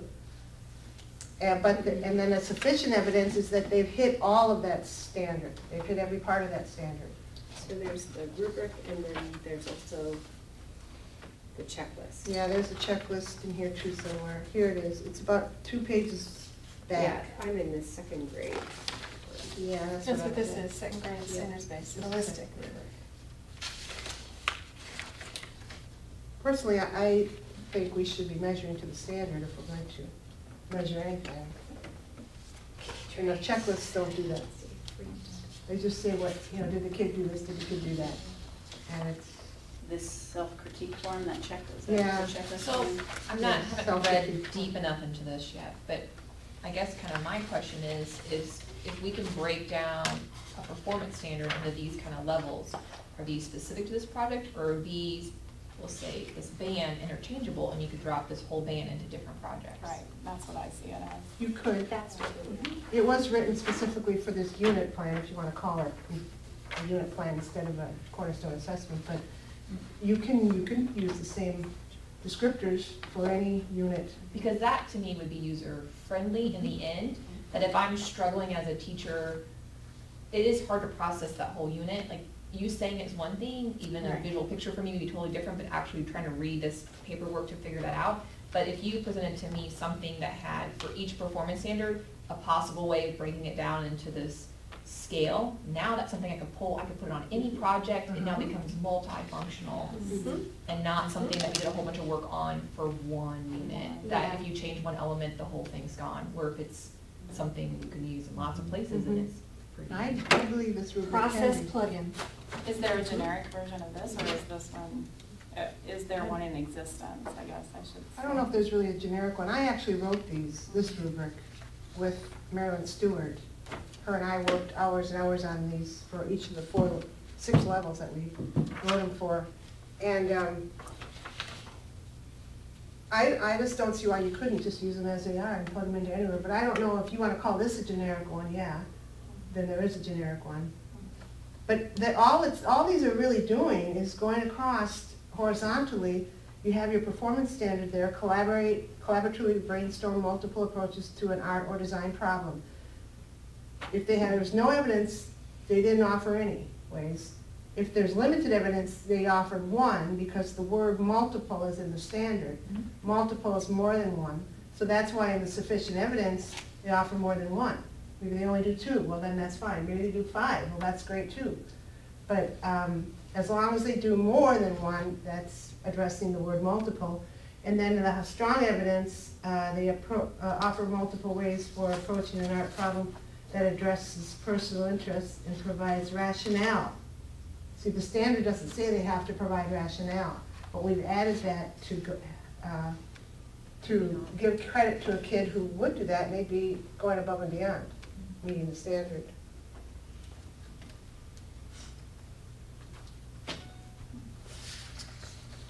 And any unit or lesson or whatever you call it, that you want to hit on that standard, you could use that for every one of them, every unit. Now, that one is, I don't know how many of these I've read enough to know if they're all that way, they're all generic, and can pretty much be plugged into any project, or if they're specific to. They're specific to the standard, and if you're The addressing unit, them, I mean, that you The wrote. last one. we wrote them specifically for this unit, yes. Right, so I'm saying, But they can like, be. that one would be, okay, done, put it in the done pile, you know, reading through these, how many are done, how many are specific to the unit you wrote, and where are we in, you know, like how far, if you wrote pretty generically, this could pretty Yeah. much be They're pretty generic, done. all of them are. Yeah, even in your introduction to the project, and you have you show a high, medium, and a low from the year before that you still have. Discuss and reflect with peers about the choices made in creating artwork. You know, this is an A project, this is a C project, these are the requirements there, and what do you see, what do you see, and you can get, that's conversation. And they're listening, and they're speaking, it's all Common Core. They're listening and speaking. Yeah, it is. And that's justifiable as well. Right. Yeah, so, yeah. Yeah, So these are all easily generic. plugged into anywhere in the process. So I guess I'm just advocating that that is a document I would think would be usable if we're providing something that's supporting, if we had, at least starting with the ones that we have cornerstones from, see if how much of that's done, how much more can we make for the other grade levels that aren't addressed yet, have a document where you have these performance standards with the broken down. I have a feeling that we probably hit on every one of the standards. And I'd have to look through all these to know. I just had these copies left from a workshop I did, that's why I brought them down with me. But, of course, background friends contacted me now. So, what we could do is find out which standards are already done in this way, pull them out, put them in our document, use them. I give you permission because like I said, I wrote these, so you're not, and we can use these resources any way we want, and then fill in the blanks where there aren't any. And that's gonna be a lot because we've only done 6 grades, and that's 3, that means there's 5 left, I think. 1, 2, 3, 4, 5, 6. 1, 2, 3, 4, 5, 6, 7 that we would have to. But I think 7 even more. initially just isolating these from, first step, isolating them from the unit, if they truly do Right. stand alone, I think we and should do providing that. them Yeah. as that. So if we're looking at this as like our beginning, after an intro, of course, and user, we should have a page that, document usage page, like we had in the old standards document, because that page could be explaining how these, it's kind of like a little PD form, little professional development, explaining how to address these standards. What is an EU? What are EQs and what are they for? What are, and we're calling these process standards, so we'll have to explain that in there. So all that information and how these codes work, the VACN 10.1. Roman numeral 2A. We have to explain all that in the documents usage. And I can develop that page for you guys if you want, because you're going to have the work to develop other resources. Some of that already exists too, that came up with the nationals. What? What did some of that already exist and what came with the Yeah, nationals? I'm glad you mentioned that, Sarah, because a lot of that work's probably already done. So I just have to pull it up. Actually, I may have just pulled it up now, because I was waiting for this thing to load. And then possibly comes the standards, just like in the old document, that's how it's organized. And then after the standards are there, then rubrics, these rubrics. And I think hyperlinking will be valuable for the people that are. Again, we should all go with all electronic again, just like the national is. And I think definitions, if they don't already exist for national, I didn't get deep enough into the stuff. Yeah. A definitions page for a couple words let's see. that trip you up, especially in things like advocacy for the play word and stuff like that. Yeah, okay, good. And keep those things in mind because that's something we'll have to add. Here is a You can page still change 2. play. Yeah, We're not set in stone yet. well, to change the word play, I don't think we can. Oh, we can't? Because that's the copyright thing where if Oh, we're I thought going we to could do adopt, 15%. if we're gonna, Oh. I can ask that question. Okay. Because I'm confused there too on what the 15% means. What can Right. or can't we change within that 15% And window? nobody really knows for sure yet. And that's why this morning I was starting to explain that Kansas could be an example in setting what is 15%. But then you said we can't with play, so then that's where it got. See, that's just thinking that what does copyright mean? To change the words of someone who has written it. The body of it, I'm afraid we would be hurting copyright issues or hitting. But to change the title, because we have to we have to call them our standard. I mean, because we're adopting them, they're ours now. So the title, I already asked Marcia McCaffrey, can we change the title, and she said, yeah. But I didn't ask her if we could change a word in the standards. I have a funny feeling that could cause some trouble with the people who actually wrote the standards. And I know one individual in particular I'm thinking of, who's the one who put the word in there to begin with, and the rest of us didn't want it. So then could we, if let's just hypothetically, if we remove that whole box and put our own whole box in that spot, is that okay within the 15%? Remove the whole box here. If we can't remove a word or change a word, if you took out all of the pre-K one that has the play in it and we put a whole new set of words there. Then you're not adopting. I think we're going too far. Well, I'm asking where does that 15% line fall? Like what I can know. we change and not change within that? Yeah, that's what I'm trying to. So if we did that to every box, then yes, clearly we're not. But if we did it to like I'll those ask the question. 3 boxes. I will definitely ask the question, but I have a feeling the answer's gonna be no. That would be a copyright issue.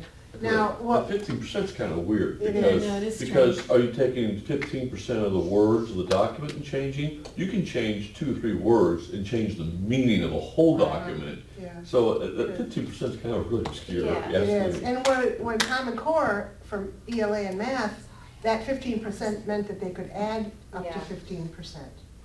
That's And how not I change. at our district level, that's how. At your local level. And then it gets back to what Toby was saying, reinventing the wheel and having to be really creative and coming up with new things and rewriting them. We don't have basically. time for We it. don't wanna do that. Yeah. And the word play. This all's already been thought Something out. else we could do. And it's not bad. I thought so of, it's good. is we could move the order of the processes. Because when you think about it, you don't start by creating art before you start responding to it necessarily. Sometimes, depending upon if you're looking at art to give you ideas, that comes before. So we could maybe shift, I don't know that that would help solve the problem. Right, anyhow. and they're out of order because they aren't numbered in your coding system. Right, Right, that's so we true. have to There you recode go. everything. That's right.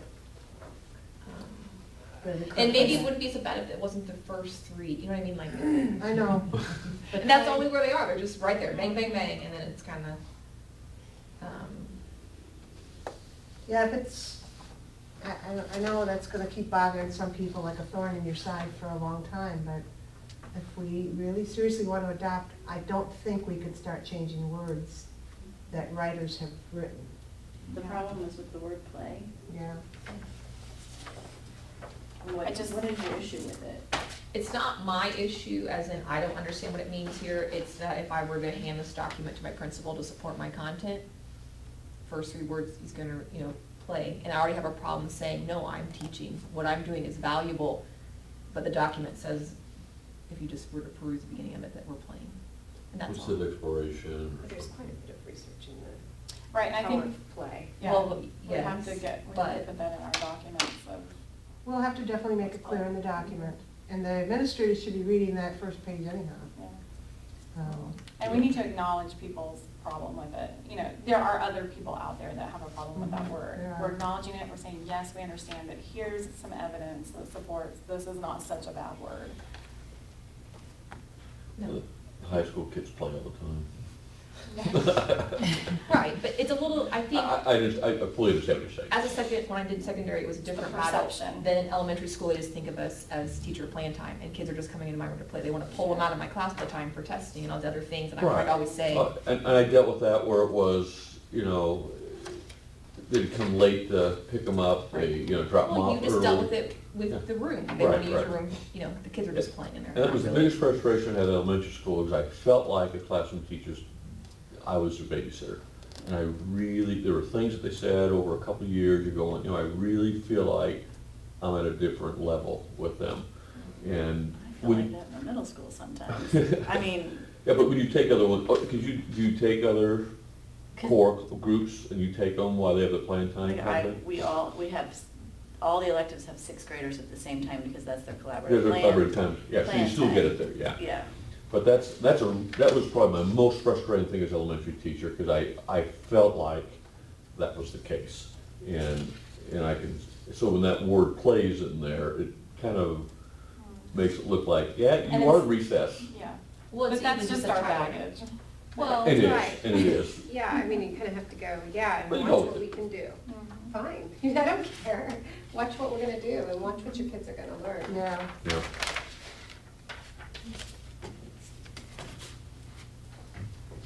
So this already exists at the national level? Yes. I didn't read the full It's on this web, document. on the national website. Okay. If you go And- down to the bottom, to the right corner, lower right corner, you're gonna see Cornerstone Assessments. Okay. That's what that is. It's funny their use of the word model, because we talked about that earlier, it's model assessments, like non-assessed Yes. assessments. So 2nd, 5th, and 8th are already We were done. talking about that. Okay. MCA is the call.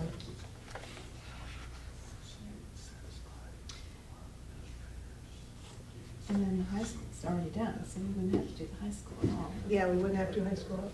Well, we would want to double check to see that all the standards, because they're not, I don't think we hit. Oh, they're all it. covered and then they're all generic wording? Right, they'll be generic worded. We can check that though. We may have missed 1 or 2 of the high school ones. So you just have to. So what all grades are done and what aren't? She said 2, 6, and 8. In the rubric? Have the cornerstones Okay. set up. Okay. Are you talking about in the the high rubric? school class. Oh, no, I was opening up one of the high school ones. Okay. You What can have a this hard looks copy like. too if you want one. Like I said, I just have these left over from, Do you have you said you had an 8th grade one? yeah. Let's see where it is. This is 5th grade. You can have anyone you want here. And secondary, 8th grade. Here's the 8th Did you get one of Is these? there an older one there? grade? Sure, this is a- I think these are all 5th grade. Oh, grade. the These older are all one. 8th grade. Oh. This is accomplished. This is high school. This is high school accomplished. Okay. This is high school proficient. And maybe I don't have advanced. I bet I don't. Maybe I told you. This is a high school class. Here's high school proficient. If we're talking about potential resources, I think that for the teachers that need the link to Common Core, that kind of like what she's worked out, I don't know to what depth she's done it already, but making that easier for teachers to, if someone's writing The their rear link end. to college and career ready, you mean, in standard? Okay. I was using her wording. Like the one that she's got here. No. Yeah, I have it. I Oh, you was- got it, okay. I'm sorry, I'm gonna make copies of it, but. I gotta take page is bigger. Hi, Bob.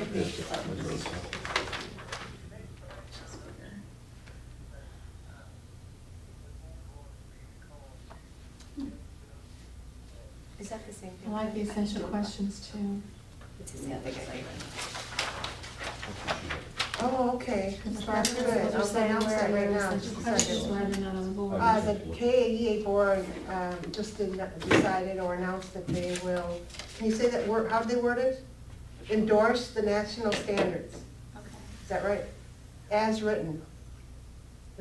So KSDE endorses the national standards as written, so they support your vote or your decision to. So they support the national standards, and that's what this committee kind of came to a conclusion on this morning, that they want to adopt. So that, and that's what the board wants us to do, is to adopt? Okay, okay, thanks for letting us know. Right. Okay, good.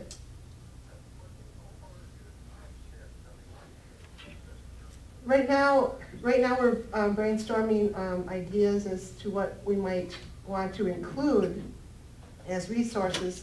And they really like, this committee really likes the holistic rubrics that are found in the Cornerstone assessments as ways to kind of break down the standards a little bit and help teachers measure whether or not students are reaching those standards or not.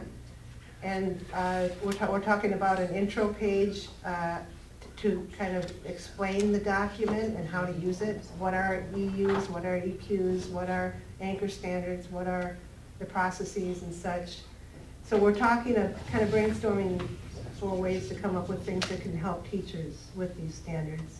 And they want, this committee wants to call the processes process standards. So there's really only then like 4 standards instead of the old 6. Originally we had 6. So we're kind of playing around with that idea. I'll check with leadership on the national level to see if we can, I was already told actually last week that it's okay to give this our own title. So we're probably gonna go with the same title that the old 6 have. Okay? Alrighty. You bet. All right. Bye. So I'm just thinking, like, as a teacher that's developing lessons potentially in a classroom or curriculum, depending upon how much support you have from your district, that if we have already linked to standards, not, what's our word we're using, performance standards, college and career ready vocabulary. Right. And then, so when you're developing your lesson plan or your unit, you just are dropping in that whole rubrics that's already kind of done that match your project to that standard. And you're also then automatically are pulling in the wording, so if your principal or whoever walks in and says, how does this link, and it's already, we've connected those dots for them. And they don't have to sit there. That would be good. And Yeah. then, you know, when they see something that nice, they might even totally overlook the wordplay. I'd see that you're really teaching something that helps kids reach the college and career readiness, college career readiness as well. On the website, I have a chart for all the college and career, I need to change it. College and career standards, Yeah. where they're under the reading, writing, listening, and speaking for art. I kind of reworded some of them. And then I also have the, I put the national standards up there too, the ones I did have. I think I'm missing a couple for creating, I'll need to edit that. And then I put a problem-solving process and what that looks like next to it. I have a chart there, along with Bloom's taxonomy for every step in the creative process. And then the fourth one is that big document I have, where I just put it all together. So I break it down into the parts starting with Bloom's, and then it gets to that. Can you give us your And web you do address? that every day in your classroom. That's what you do. I know Yeah. that. I can hear the way you're talking. RobinSchuberth.com? Yeah. Well, that's my Behance, and I linked it. It's not even Well, it's the art.com. SchuberthArt.com. That's what I Can you spell said. it? That's what it is. Well, you already tested it before, right? Yes. So we can go to that. And that's my meeting. new WordPress, and it's still, I haven't even, it's up and running, but I'm just starting a blog So there. we go And to I put that on my blog. Yeah, I really appreciate this. It's nice. Schubert Sure. dot, what's the? SchuberthArt.com. Okay, great. So we can all go to it and take a closer look at this. Mhm. And, maybe just, with your credits given to it, of course, we might just want to use this and put it in there as a resource. I've got, my resources are the book that I've, and then all the Bloom's taxonomy, and then the national core curriculum, and Yeah, the Common Core, I think we need to refer to the Kansas. yes, though, yeah. that- Don't refer to me, I refer to all the people I got it from, does that make sense? So you're saying we would change that title from National Core Anchor? No, where you have Common Core, what is it? Oh, Yeah, yeah, I mean, yeah, we need to Common Core reference values. the, Change. That Common needs to Core. be changed. Yeah. big time. College and career. right, Yeah. yeah. Yeah. That, to me, almost looks too like you could transfer that into one common scale for a creative process, where I'm having to write scales for each of my units right now, and I'm just learning what that is, separate from a rubric, whatever, for each of my units. And it feels redundant to like the same, rewriting the same process, but then I'm making it specific to the project that we're doing, which doesn't make sense to me, and doing one creative process scale where a student can see their growth. I don't know if that would be helpful to other teachers, where like I'm supposed to have the scale posted in my room at all times. Well, if I have a scale for every standard that I'm covering in a unit, well, now I've got 20 scales posted in my room because we're covering 20 different standards in one unit. Does that make sense? Yeah. Well, could we do a scale for each of the artistic process standards? So you only have That's what I was 4? thinking. Yeah. Yeah, you don't That have makes 4. sense. For all encompassing. I mean, would that be helpful to other Would classrooms? be so helpful, yeah. To have this where you can refer to it as an administrator comes through your, and as you're writing your unit. And for student growth measures. Uh-huh. Yeah. And like I said, I stole from everybody. And I put it in one chart, and just so that my group could digest all of this, because it was too much.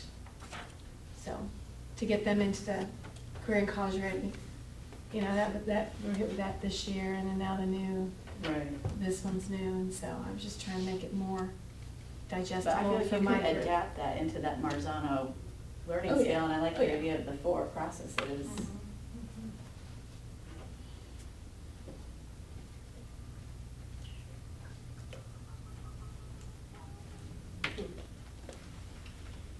So what is the scale gonna be?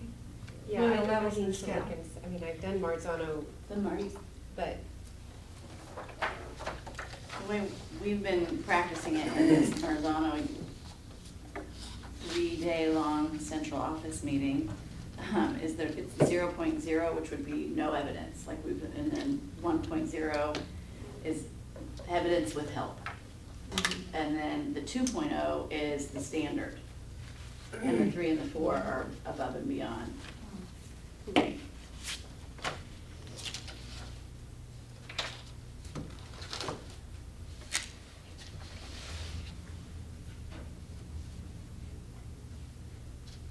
Who's at that meeting? Representatives from, mostly teacher leaders, but representatives from all the schools, All the way up? all the way up. Are you doing Marzano's at Shawn Mission? Well, I mean, we've studied Marzano. We're using the rigor relevance framework right now, is what we're focused on. But Marzano is kind of wrapped up in it too.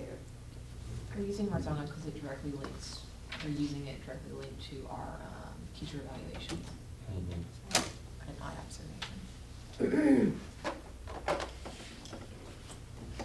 We've been bouncing back and forth. Y'all's rubric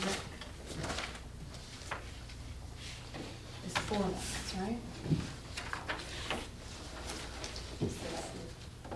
No limited decisions.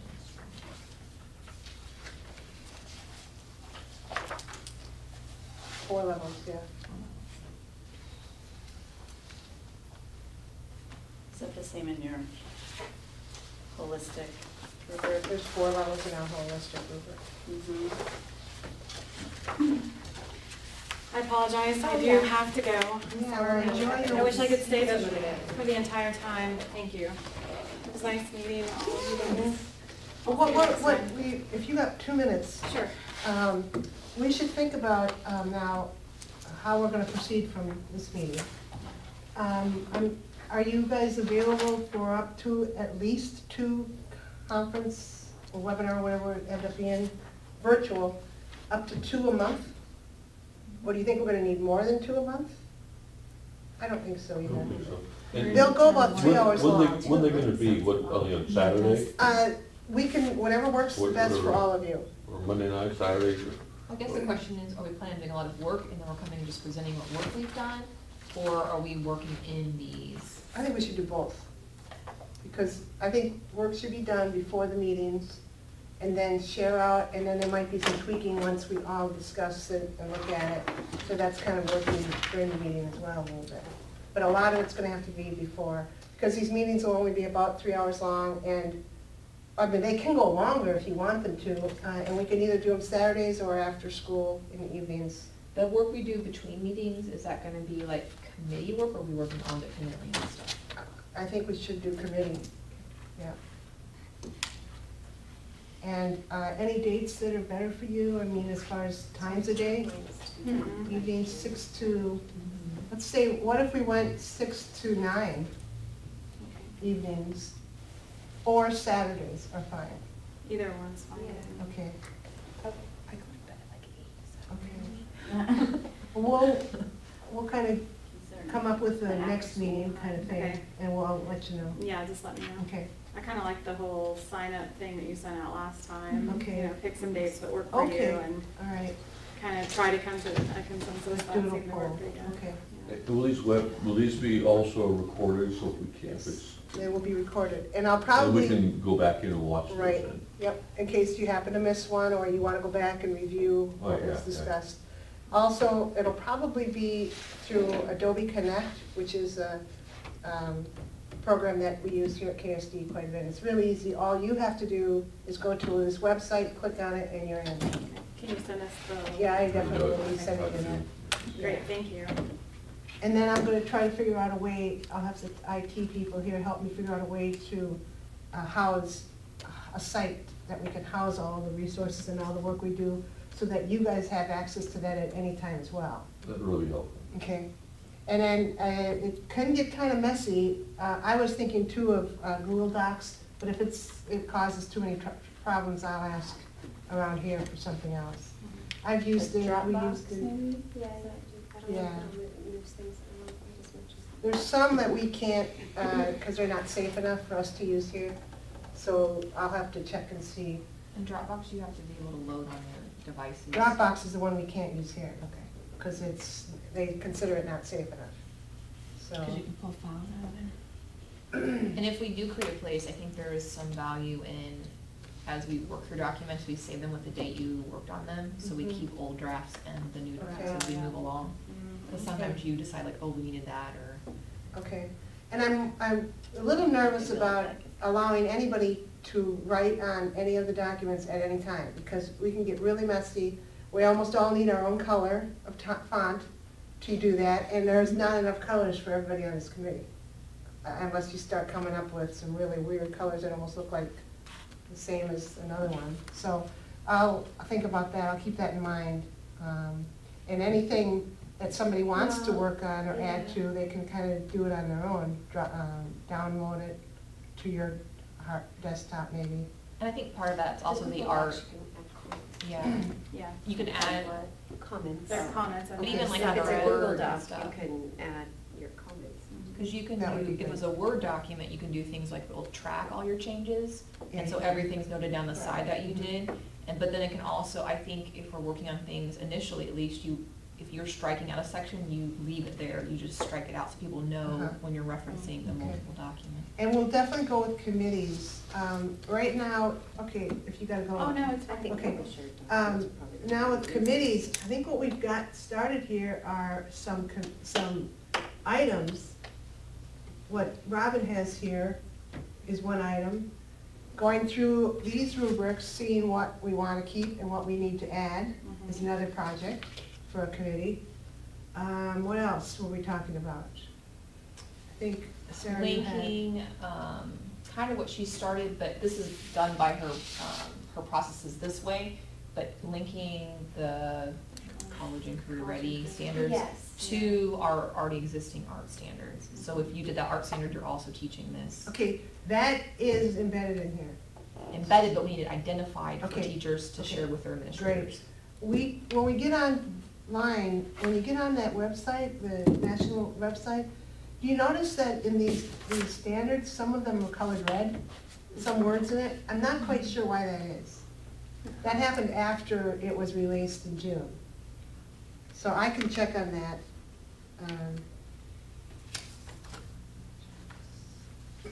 Yeah, they are red. The one I printed out, you're right, they are red. Mine came out different colors of gray, so I assumed that they were coded. Thanks for coming. Seeing that. Thank you. I wonder if it's the vocabulary. Some of it seemed like vocabulary, some seemed like maybe buzzwords, though, too. If It there could be were words that were vocabulary. common with, Image is probably like vocabulary. Criteria highlighted every single part of it. Mhm. I'll find out. Interesting. Yeah. Okay. All right, well, thank you. Thank you very much. Nice to meet you. Nice. Bye. Good luck. So link to College and Career Ready, Kansas. It's called KSCCR is the acronym for that. if we're doing that, do we want to start with the ones that already have done cornerstone assessments? So we might have some full packages to present instead Right. of a whole bunch of random pieces across grades. 'Cause that's gonna be a lot. If you're gonna, someone's gonna sit down and match up all of the performance standards to college and career ready, I think it's valuable, but it's a lot for, if you think about every grade at every level. It's a lot of work. Yeah. There are some short versions of the College and Career Ready for Math and ELA I can send you. There's a short version for math, kind of summarizes the standards in a couple, 3 or 4 pages maybe. Does that invalidate though It shouldn't, because, our connecting? Like, what's gonna be more, to me, I'm not a classroom teacher, so I don't know what their lingo is and what's more important. If I'm an administrator walking in, do we need to Okay. have the exact one, or do we wanna have a abbreviated one? let me check. I Okay. could talk to the consultants here, they'll know what they're using out there. You're So talking you about kind of want a college and short, career ready? yeah. Right, so she's saying there's abbreviated ones that are shorter. Short versions. Is that gonna be? Short versions of the performance standard? No, short versions of the College and Career Ready standards for Oh. math and ELA. Okay. I'll check Well, on. we're not math and ELA, we are, we're other subjects, More technical subjects. technical subjects. There Right, it we is. are, but I want to, I think as a teacher, She wants to crosswalk the two. So if a principal came in, and there are principals in our district that require the teachers to post Show. not art ones, I mean, art should be there too, but then they require them to post how it links to a math or a language arts one, then we are already providing that for them. I think we should only link to the college and career ready that applies to technical subjects. I don't know that we need to do cross-curricular. It's not, That'd be my opinion too. yeah. Because we have a whole document that's just us, that's college and career ready. Right, Yeah.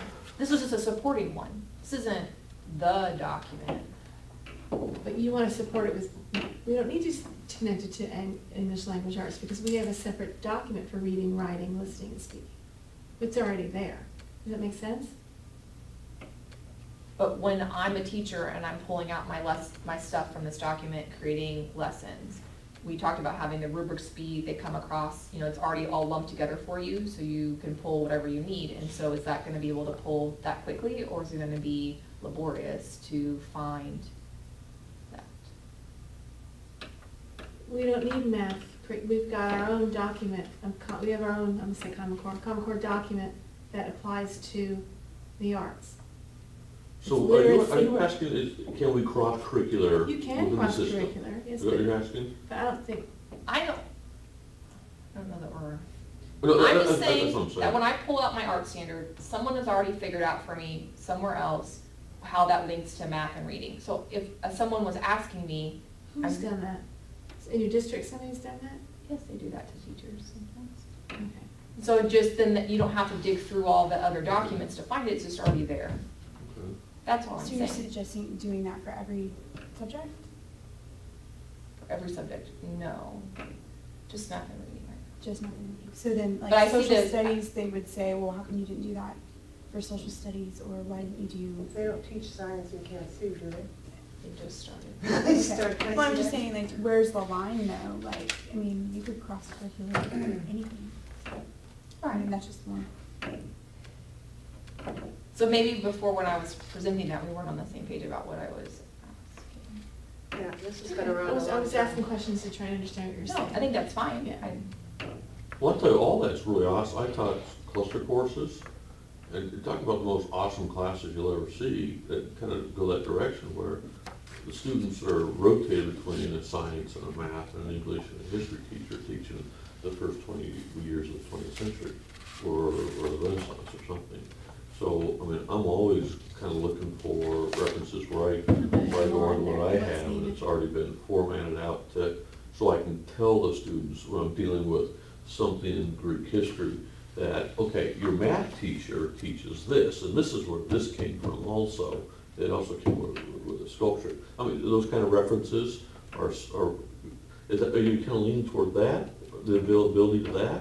It's not something I currently need right now, so I'm. No, but the idea. The idea that instead of me having to dig through all those documents, and where we stop, I don't know, but that someone has made some of those links for us. So if a principal comes in, I've had principals say, I really want you to be connecting to math. Where are you connecting to the math standards? Yeah, and we're getting more and more of that. And they'll do that for literacy. Literacy, reading of course also. literacy. They haven't done it for social studies yet, I'm not saying they wouldn't, but then I have to sit there and prove that I'm connecting to them. And if someone's already just connected those dots for us in a document, I'm just saying that would be probably Yeah. beneficial to people, that's all. And you feel like we need to pull out the actual numbered standard from the math curriculum, or do you feel like, sometimes I just explain how this Yeah. connects to a math, or, Well, that's what I already do, but this is Right. more, this isn't, it could be for students, but really in most, and I do that part, but the statement and matching to the actual standard would be for administrators and other teachers to know. And maybe they get to check some of theirs off of my list because I taught it, like who knows, it could be, if we had them set up and easy to cross, then maybe This people. document, the national standards, does incorporate that crosswalk. It's Right. just not highlighted. Right. And all someone would have to do is to go read through all these standards and highlight it in a different color than red, because red's already on the national side. But I think dropping in, and whether it's the generic term or the specific code of what you're doing, there's some value in that already, not just saying it's there and then highlighting where it's there, but actually saying, no, we're covering also this. I did that some with our scope and sequence. You can look at this. When they realign to the math, okay, if you can see, this is with our old standards, but shape, you know, when they realigned and moved some things around in math, we did that. So you can see that this was, yeah. So I just think if we were doing, let's say, a grid, it just is one that's floating off to the side, it's not a primary, it's not its own, This is our doesn't have to be in its own full document, you just look at the sequence, standard and Like here's a all chart the. added to the chart? We added Maybe, it. when you pull up the standard, Yeah. not only do we have for you Disciplinary. rubric scales already made, but if you need other connections to math and other connections to science, so I as one person look at one spot and here's all the things that I can pull with that quick. So I may have some of that, and we did this after they adopted the Kansas College and Career Ready But- math And here, I standards. like, I mean, you're doing what it's a description of the math term, but it's not necessarily the Standard code number, yeah. but it wouldn't be hard to pull that, because they helped us with that, but I don't know. The question is, in this moment, is that a valuable document for us to invest our time in? Document, I wouldn't see it as a separate document. Well, I would but see gathering as- it, Yeah, showing that connection right in the wording of these standards as they are. Or is there something already out there? But how she has it, where there's a line within the box, and then it says interdisciplinary, and then it shows, like, Oh. with that, and that visually makes sense to me. Like, this connects with this, and this other. And then we did go through, like this, we have interdisciplinary, we did it in our criticism column that we have, but, you know, writing that, let's see, so that's writing anchor standard number 1, text types and purposes, argumentative, informative, explanatory, narrative, art connection, discuss characteristics and merits of art. So we kind of did some of in there, a little more over here too. I don't know.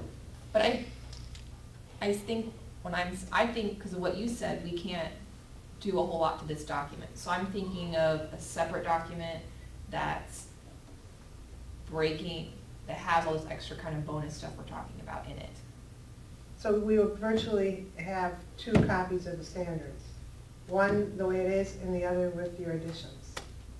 Well, I didn't, not that we can't do it that way, but I don't I know don't that know you. that there's anything like here, but this is what we created. I think, and I don't know if there's any kind of scope and sequence in any of that. Was there anything like that in the? I don't think so. Where you took the standards?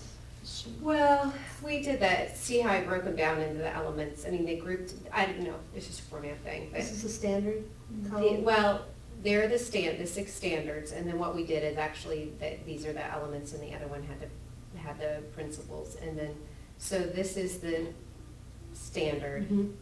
You can see some down, we just linked to interdisciplinary, and then all over here, Okay. we put the language arts into criticism, basically. Because I think, I'm just thinking of an Excel document, whether you print it out or not, but that you could just type in, I'm looking for stuff on standards blank.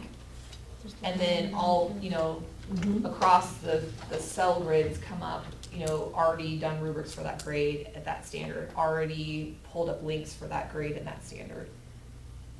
So I was thinking of it more as like a living database, not that maybe we couldn't format it to look good printing, but so that when I'm doing something, I can just copy and paste it and drop it in my lesson plan if I'm using that standard. And if I'm not using that standard, then I don't, you know, bother with it.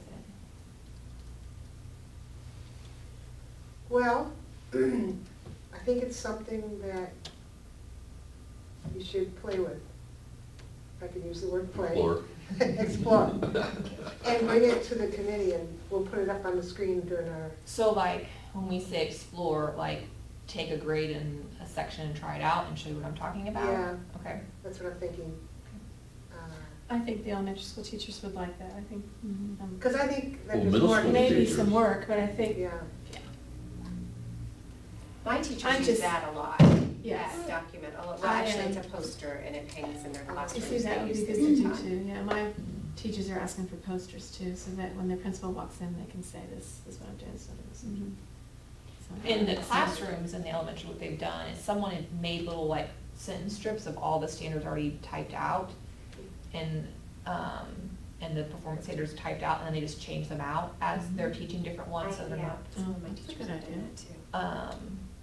And the idea that we could maybe also, if we make these scales that match them, you know, the scale is just, you know, the idea that you just pull it out and just is, it's just there, it's someone. If we did a scale of covering the 4 processes or whatever, I mean, I would just have them permanently. Right, those. That kind, you know. Permanently. And like you said, this is a poster. Can we do this at the state level that's provided? The poster that, like NAEA did, they did those big posters of all the Yeah, standards I for just media saw arts that. and for visual arts. And I'm thinking ahead always here, because I know what I have to deal with here at the stage sometimes. We could have it housed on the website where the standards are going to be housed, and leave it up to the schools to print them off. Because I don't think the state will allow me to spend that much money printing off Printing is. all those to hand out to, I wish. You know, I probably would Okay. end up having to pay for my own printed Okay. poster in my school. I mean, Okay. that's where that, but yeah. All right, good, because, well, we can develop one and have it housed at the site, and then people can print them off on their own. So, but I've been putting some project categories down here, and this is one of them. I entitled it Link to KSCCR, which is Kansas College Career Ready. And then I've got the rubrics one that we talked about, that project. And I've got Robin's doc, I got that down as a project. And then I got developing an introduction. And now, right now, I put these names as the leads in those projects. Sarah would lead the Kansas College Career Ready alignment. Toby would lead the rubrics. Robin would lead your documents work. And I could lead the introduction, because I know where to go exactly to get most of the information I need, and I know how it has to be said and everything. So, with that, if that's okay with those, the 3 of you, the rest of the people will just be divided up into your committees, divided up and work on various. Do you want my document to go forward? Do you like that? I like it, I like the format. It needs, it can't, I mean, it just has to align with Kansas College and Career Right, Ready. right. And then, in my opinion, instead of. well, we can be, we can keep that document as it is, if we feel Oh, yeah. that we need to massage, because you're gonna be doing it. And. What do we'll give you need from me? That's what I And want to then hear. that, Your suggestions. this would need to say. We just need to give you Yeah. suggestions is what Right, we need, right? So right now it's just title changes, are you talking Right, about just any title other? changes, is what I'm talking about. Yeah, just give her the suggestions and she massages the document around to where it's acceptable to everybody. Okay. I mean, it's a nice document, I really like it. I don't know. Do you okay. think it Would would it be be okay? applicable to Depth develop of knowledge. the scales? What? As part Depth of of one of our knowledge. projects? Okay, we Or talked if about that's that. not, The balloons. Disciplinary action. I mean, if that's not verbs taken part of from- this. Just I think we should learn put it on the this book list. I read. And have you lead that, if you're okay with that. What did you just say, sorry? The scale, develop, I mean, is that something that you guys think would be valuable as part of this, housed with this? Not being clear on the understanding, how far away is a scale from the things that were in that rubric, we were talking about? Is there a huge difference between them, or are they pretty similar? There is not a leap, a huge leap, and it is just formatted in the Marzano 0 to 4 point learning growth. So would it make Format. sense to Yeah, I finish don't one see- document first, and then if we decide we want the skills, then to build that off of the already finished I think, rubric document? I think to add, I like that, but I would still allow for a sample to be created. Right, so we understand So you can the bring it to the difference. meeting, and we Yeah, can see it, Yeah. we're visual learners, so. Yeah, I'd like to see that. So I'll put it down, and then I'll put your name, Jessica, next to it. I mean, the same language Mhm. could go, but I'm thinking it's more of a Again, these are basically resources to help them umbrella. teach to the standards and actual, so if you, I think I think what we should do before our next meeting is have all of us begin, I'll divvy up the rest of us onto these committees yet before we go, and then begin working on it, but don't expect to have it finished by our next meeting, that's for sure. So if say our next meeting is after Thanksgiving sometimes, maybe sometime in December, possibly, I should know then. I mean, if I can get the next meeting to be another face-to-face, I'm gonna do it. If there's enough money in the budget after this meeting, I'll do that. Because it'd be good to meet the others that couldn't make it today. I'd like you all to have at least one face-to-face contact with everybody. So I'll try to do that. And I'm also gonna talk to KAEA and see if they might donate a little money to this project. I 'Cause don't see why they wouldn't. I don't either. And they are talking about it at the meeting in Salina today, and were proud enough to call me and say what they want, and they want to endorse adopting these. So you'd think, and KMEA is putting money toward the music I would tell project. them that. So I will talk to them and see if they could do that, which would help to kind of oversee whatever I fall short in for next face-to-face.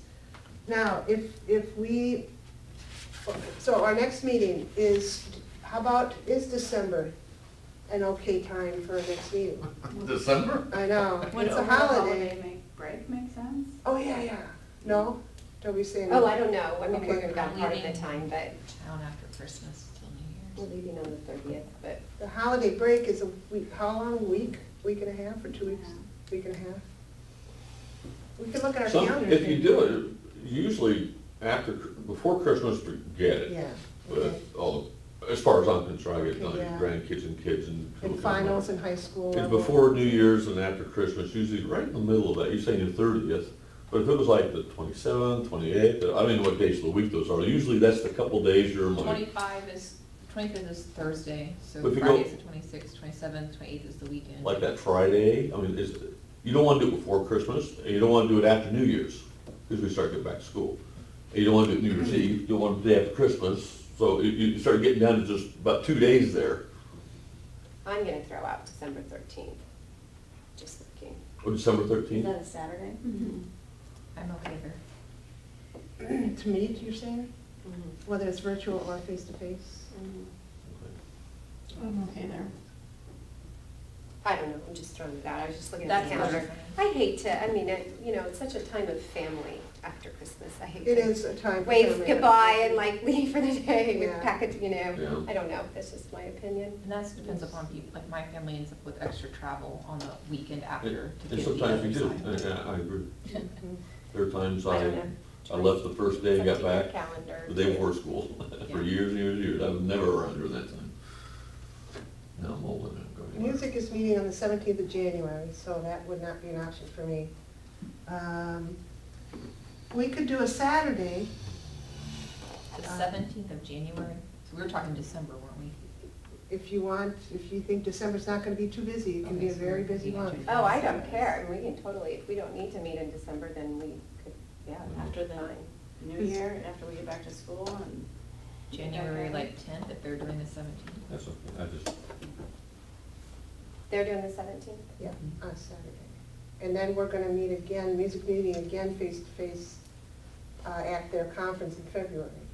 We're gonna end up coming to the conference a day ahead, and then. And you wanted to avoid, like, anyone needing to get a sub or doing professional I do, development day? because that saves more money for you guys to get reimbursed, and we're more likely to meet face-to-face if I have the money to reimburse your miles and such. And we'll have,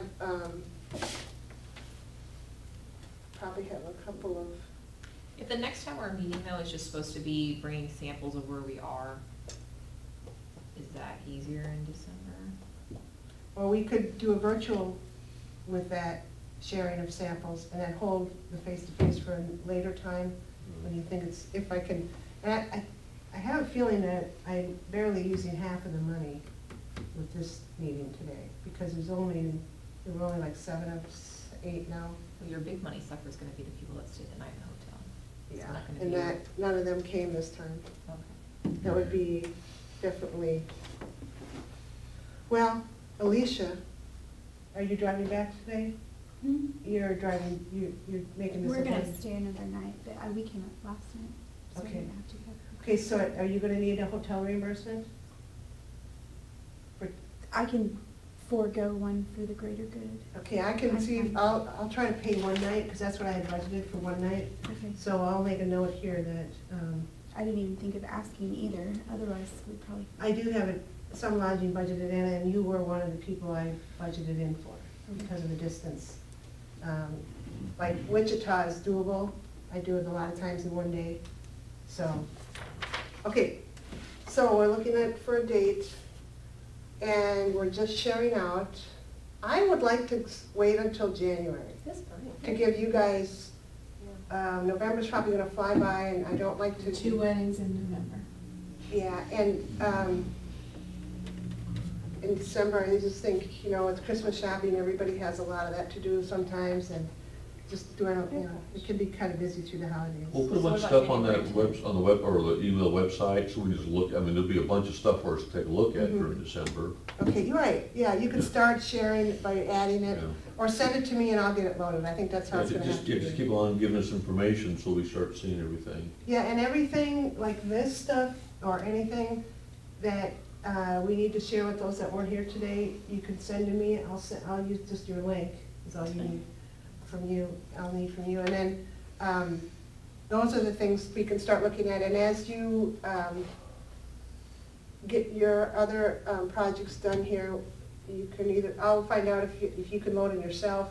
I don't even know what program I'm gonna use yet, so I've gotta do a lot of stuff with IT to figure out, because it might be possible for you to just load your own stuff and not have to send it to me to load. So, but I'd like to try the 10th of, it's a Saturday, 10th of January. What format it's gonna take, either virtual or face-to-face is to be announced, I don't know yet. And what time? We'll do a whole day if it's face-to-face, so that's a given, okay? And then if it's virtual, we could do a couple of options there. We could work for a couple hours in the morning and then have you sign off and come back on in the afternoon for a couple hours. That would give us 4 hours. So you could sign off for an hour's break for lunch or whatever you need. Should we say like a start time at like 9, keep them the same? 9, 10, 10 to 11. Okay, let's do that. If it's going to be virtual, plan on 4 hours, 2 in the morning and 2 in the afternoon. I'll get the details to you and what decision I end up making. But hold the date of the 10th if it works for everybody. And, January 10th. January. I have a question on this. Should I break it down to the 4 processes and do it that way? Okay, I'll do that. Now, if that day doesn't work, or there's a bad sorry? storm or something, I or is everyone available on the Let's make 24th? it straightforward. Is the 24th of January open for you also? To do what? Oh, to meet again, or? No, just in The other case one, something other happens on the backup 10th with a Yeah. bad storm or something, and, And what's the alternate date? the 24th. 20. So the 10th is what we're targeting. Right, we're shooting for the 10th. Yeah, we could get that weather right then too. I have a question not related to dates right now. I thought I had heard talk that with the, I haven't gone in to actually play around with the document, that you could restack these, like right under stacked by standard, performance standard, but you could restack by grade, like if I wanted to see everything that they asked the Yeah, you can. kindergartners to do? You can Okay. do that on the website. Okay. Yeah. If you just want to see first grade, for example, you could just pull up first grade. Yeah. Or if you want to see a band, pre-K through second or something, you could bring up, it'll bring in just that And you can band. print those too when they're in that format? I believe so. So yes. customize your own handbook, maybe? Yes. Is, okay, you're on the website, okay. I don't know why they didn't look like that on my. I'm in Chrome. There's this, and there's this. Are you on the customize your handbook thing? Mhm. I liked that. Yeah, I have not played with that. It's very cool. It looks good. Mm-hmm. It might be, if we did some kind of webinar or something, Joyce showing them staff development type thing, or, you know, options, how to do that. Yeah. Now these committees, But not by specific. Specifically. Right, Okay. if you want to just. 5 committees here, projects. It's not an option here. Oh, yeah. Examples of what you'd want to, I would encourage you to bring to the next meeting is, well, an example of the connection to Kansas Cows Prairie that you're talking about. Maybe for like a one standard all the way across, or like. Yeah, I think, for if you one want to do grade? 2, maybe a high school and an elementary, lower level, you could, maybe that would be helpful to do 2. And then, so that's what, you know, I'm asking, and then with the rubrics, Toby, Yeah. I would first go through the 6 that are here and start finding out which standards are we hitting and which ones do we still need to make rubrics for. And if you want to start making the rubrics, you can, if you have time to go that far. And then, Robin, is anything you want to do on here yet, I think, is, I think what we just passed over here is, maybe I'll break it down into the 4 different, okay, sure. rather than this creative problem solving. But that might, process. I wouldn't chuck that one, just change No, the no, no. titling and then Right. have an additional, what Right. you're talking about, okay? Yes, I'll keep this here so everybody can see it. Because I need it to help me organize my thoughts, but it may not be useful for our document, what we're trying to do here. Does that make Yeah, and always sense? keep all versions, Yes, yes. keep them all there. This Yes. is so similar to the Marzano scale. but So also that's the- what I was thinking. More useful for the, And so I might Kansas share, teachers. basically, it's just reformatting it. Oh, okay. You're talking about the rubric? To the scale. Okay. I mean, it's virtually the same thing, and there, it's just a different formatting, and there was this huge debate of rubric versus scale. Okay, But I'm thinking it's just a Marzano language uh-huh, barrier, okay. you know? Yeah, so with your project then, do whatever, so you basically come with some example of what you're talking about with scales. And then I'll work on starting to pile together information for the intro and have that ready to share. She's Now, got it. those of, the rest of you, what committee do you want to be on? Does it help if we're close? I mean, like, Mike? Yeah, Mike. Minority service days. Mhm. What do you think? Yeah. I know pretty much, well, I'm pretty much dead wood, so I can, You want to go, I can meet with her. okay. do you get, so like right now, my principal has granted me the 1st and 3rd Wednesdays to meet with any other art teachers. So, and then on the 2nd Wednesday is, content. We're very structured, we're real structured. Okay. Your PC Mo, is that right? Oh, I'm sorry. You're elementary. Yes. That's why, okay. Yeah, oh, see, Do you have we, a preference? yeah, I don't know we anything about the can't KCCR just say, oh, we're gonna go thing, deal so with I'd be this. useless. during our service, Okay. Unless we're gonna do it So- with Lynn. I don't care.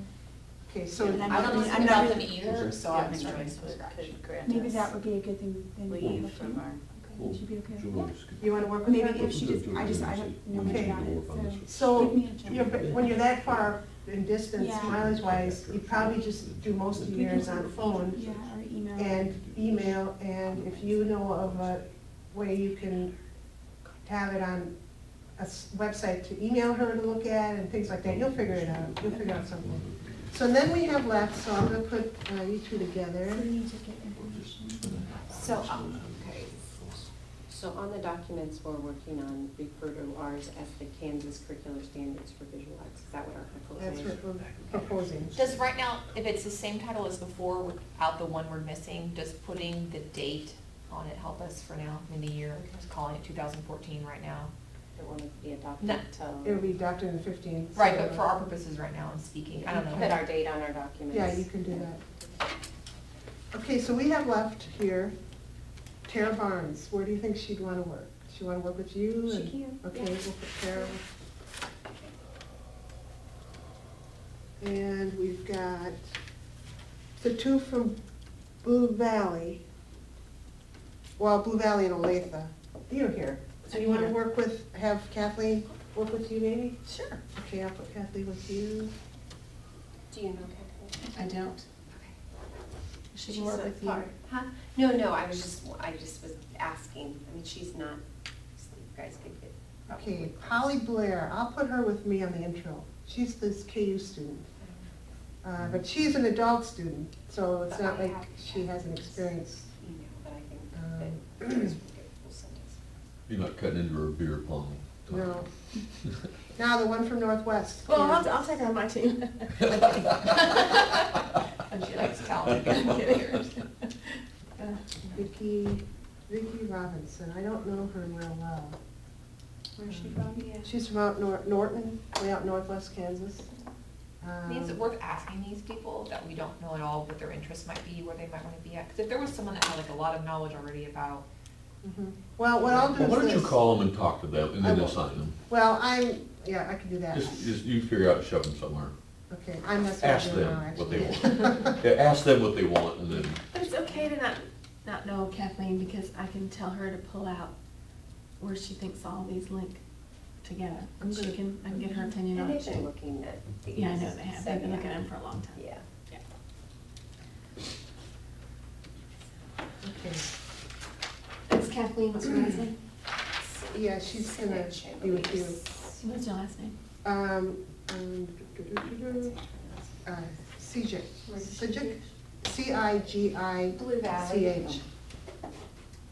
And she's what level? She teaches at elementary, but she does kind of the resource Oh, good. position too. But see, Tara used to work there. Tara Barnes, who now is in Shawnee, Michigan. I've heard the name, yeah. I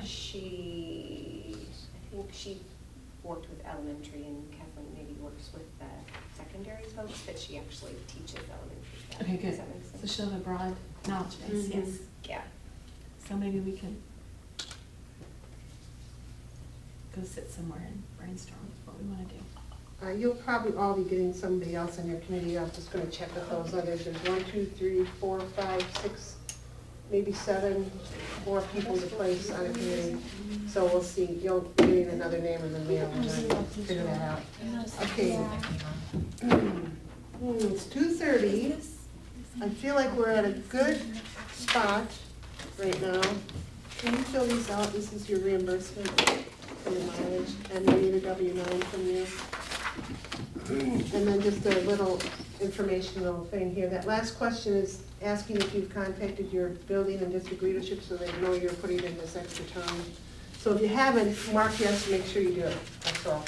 Or hold it and give it to me another time. But it might be nice, I don't know, if you could, Joyce, just write some kind of letter on your letterhead, even if you email it to all of us as an attachment, Okay. that we could send that on, that would be really helpful for me at least. Or like, describing what the committee's work. Right, I mean, I can Yeah. tell them, but it's That would be also really nice to have something with the official letterhead that we can pass along, at least in my meeting. Because I tell you, when I talk to my friends about stuff, okay. I mean, and she turns, starts talking to someone else in the mid-sentence, it's really hard to, but so if we send them something, they can sit in their convenience at night, look at it, and they Yeah. understand what we're doing. It's so hard to really, that'd be great. is that something you think you can get this next week and I can just say, oh, look, I'm doing this? Mhm. I'm ready to write a first one and then that will come. Sometime I'll get it done next week. Standards committee.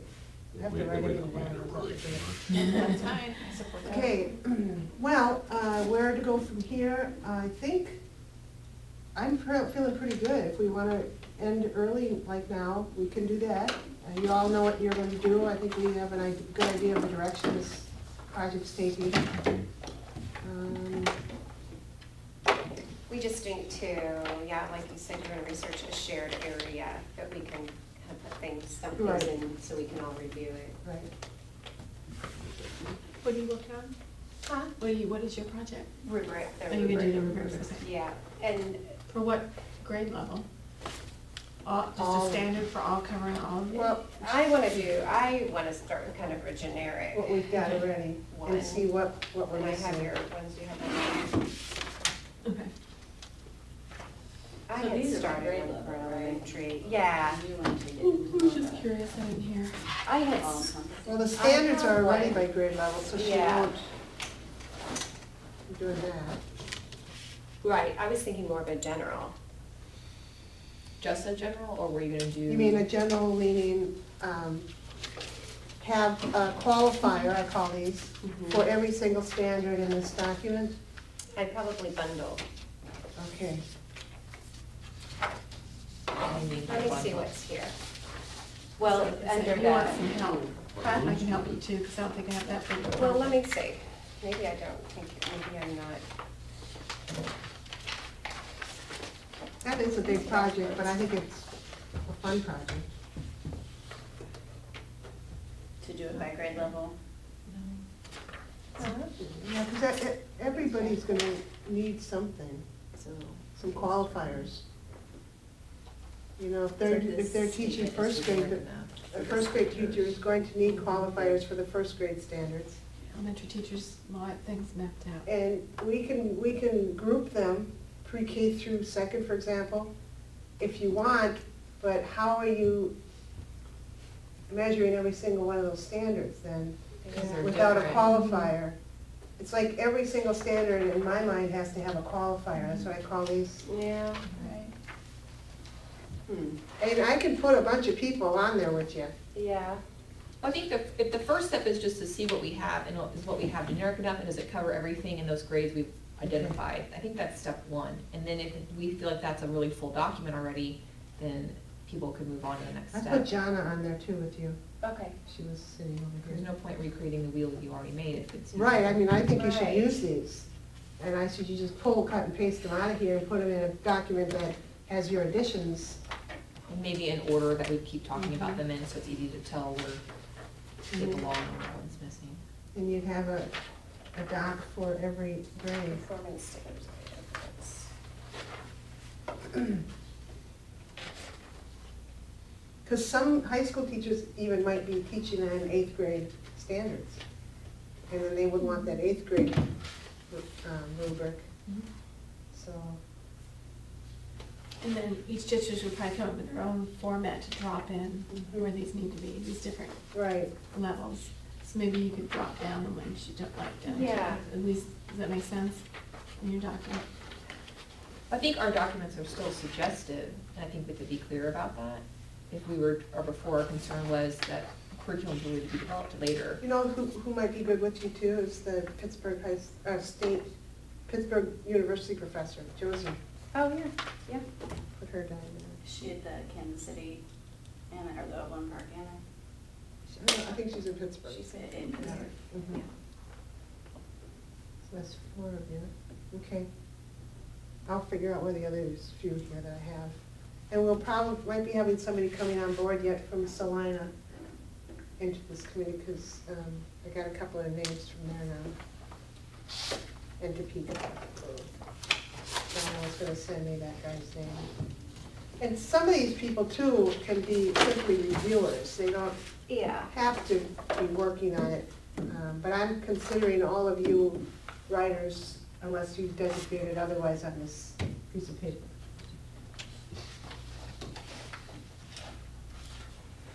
So, How'd we do? I think you did real well. I think it's time for you to take time and reflect. Yeah. Get out of here, is that what that professor said? Is that what- I'm done, get out of here.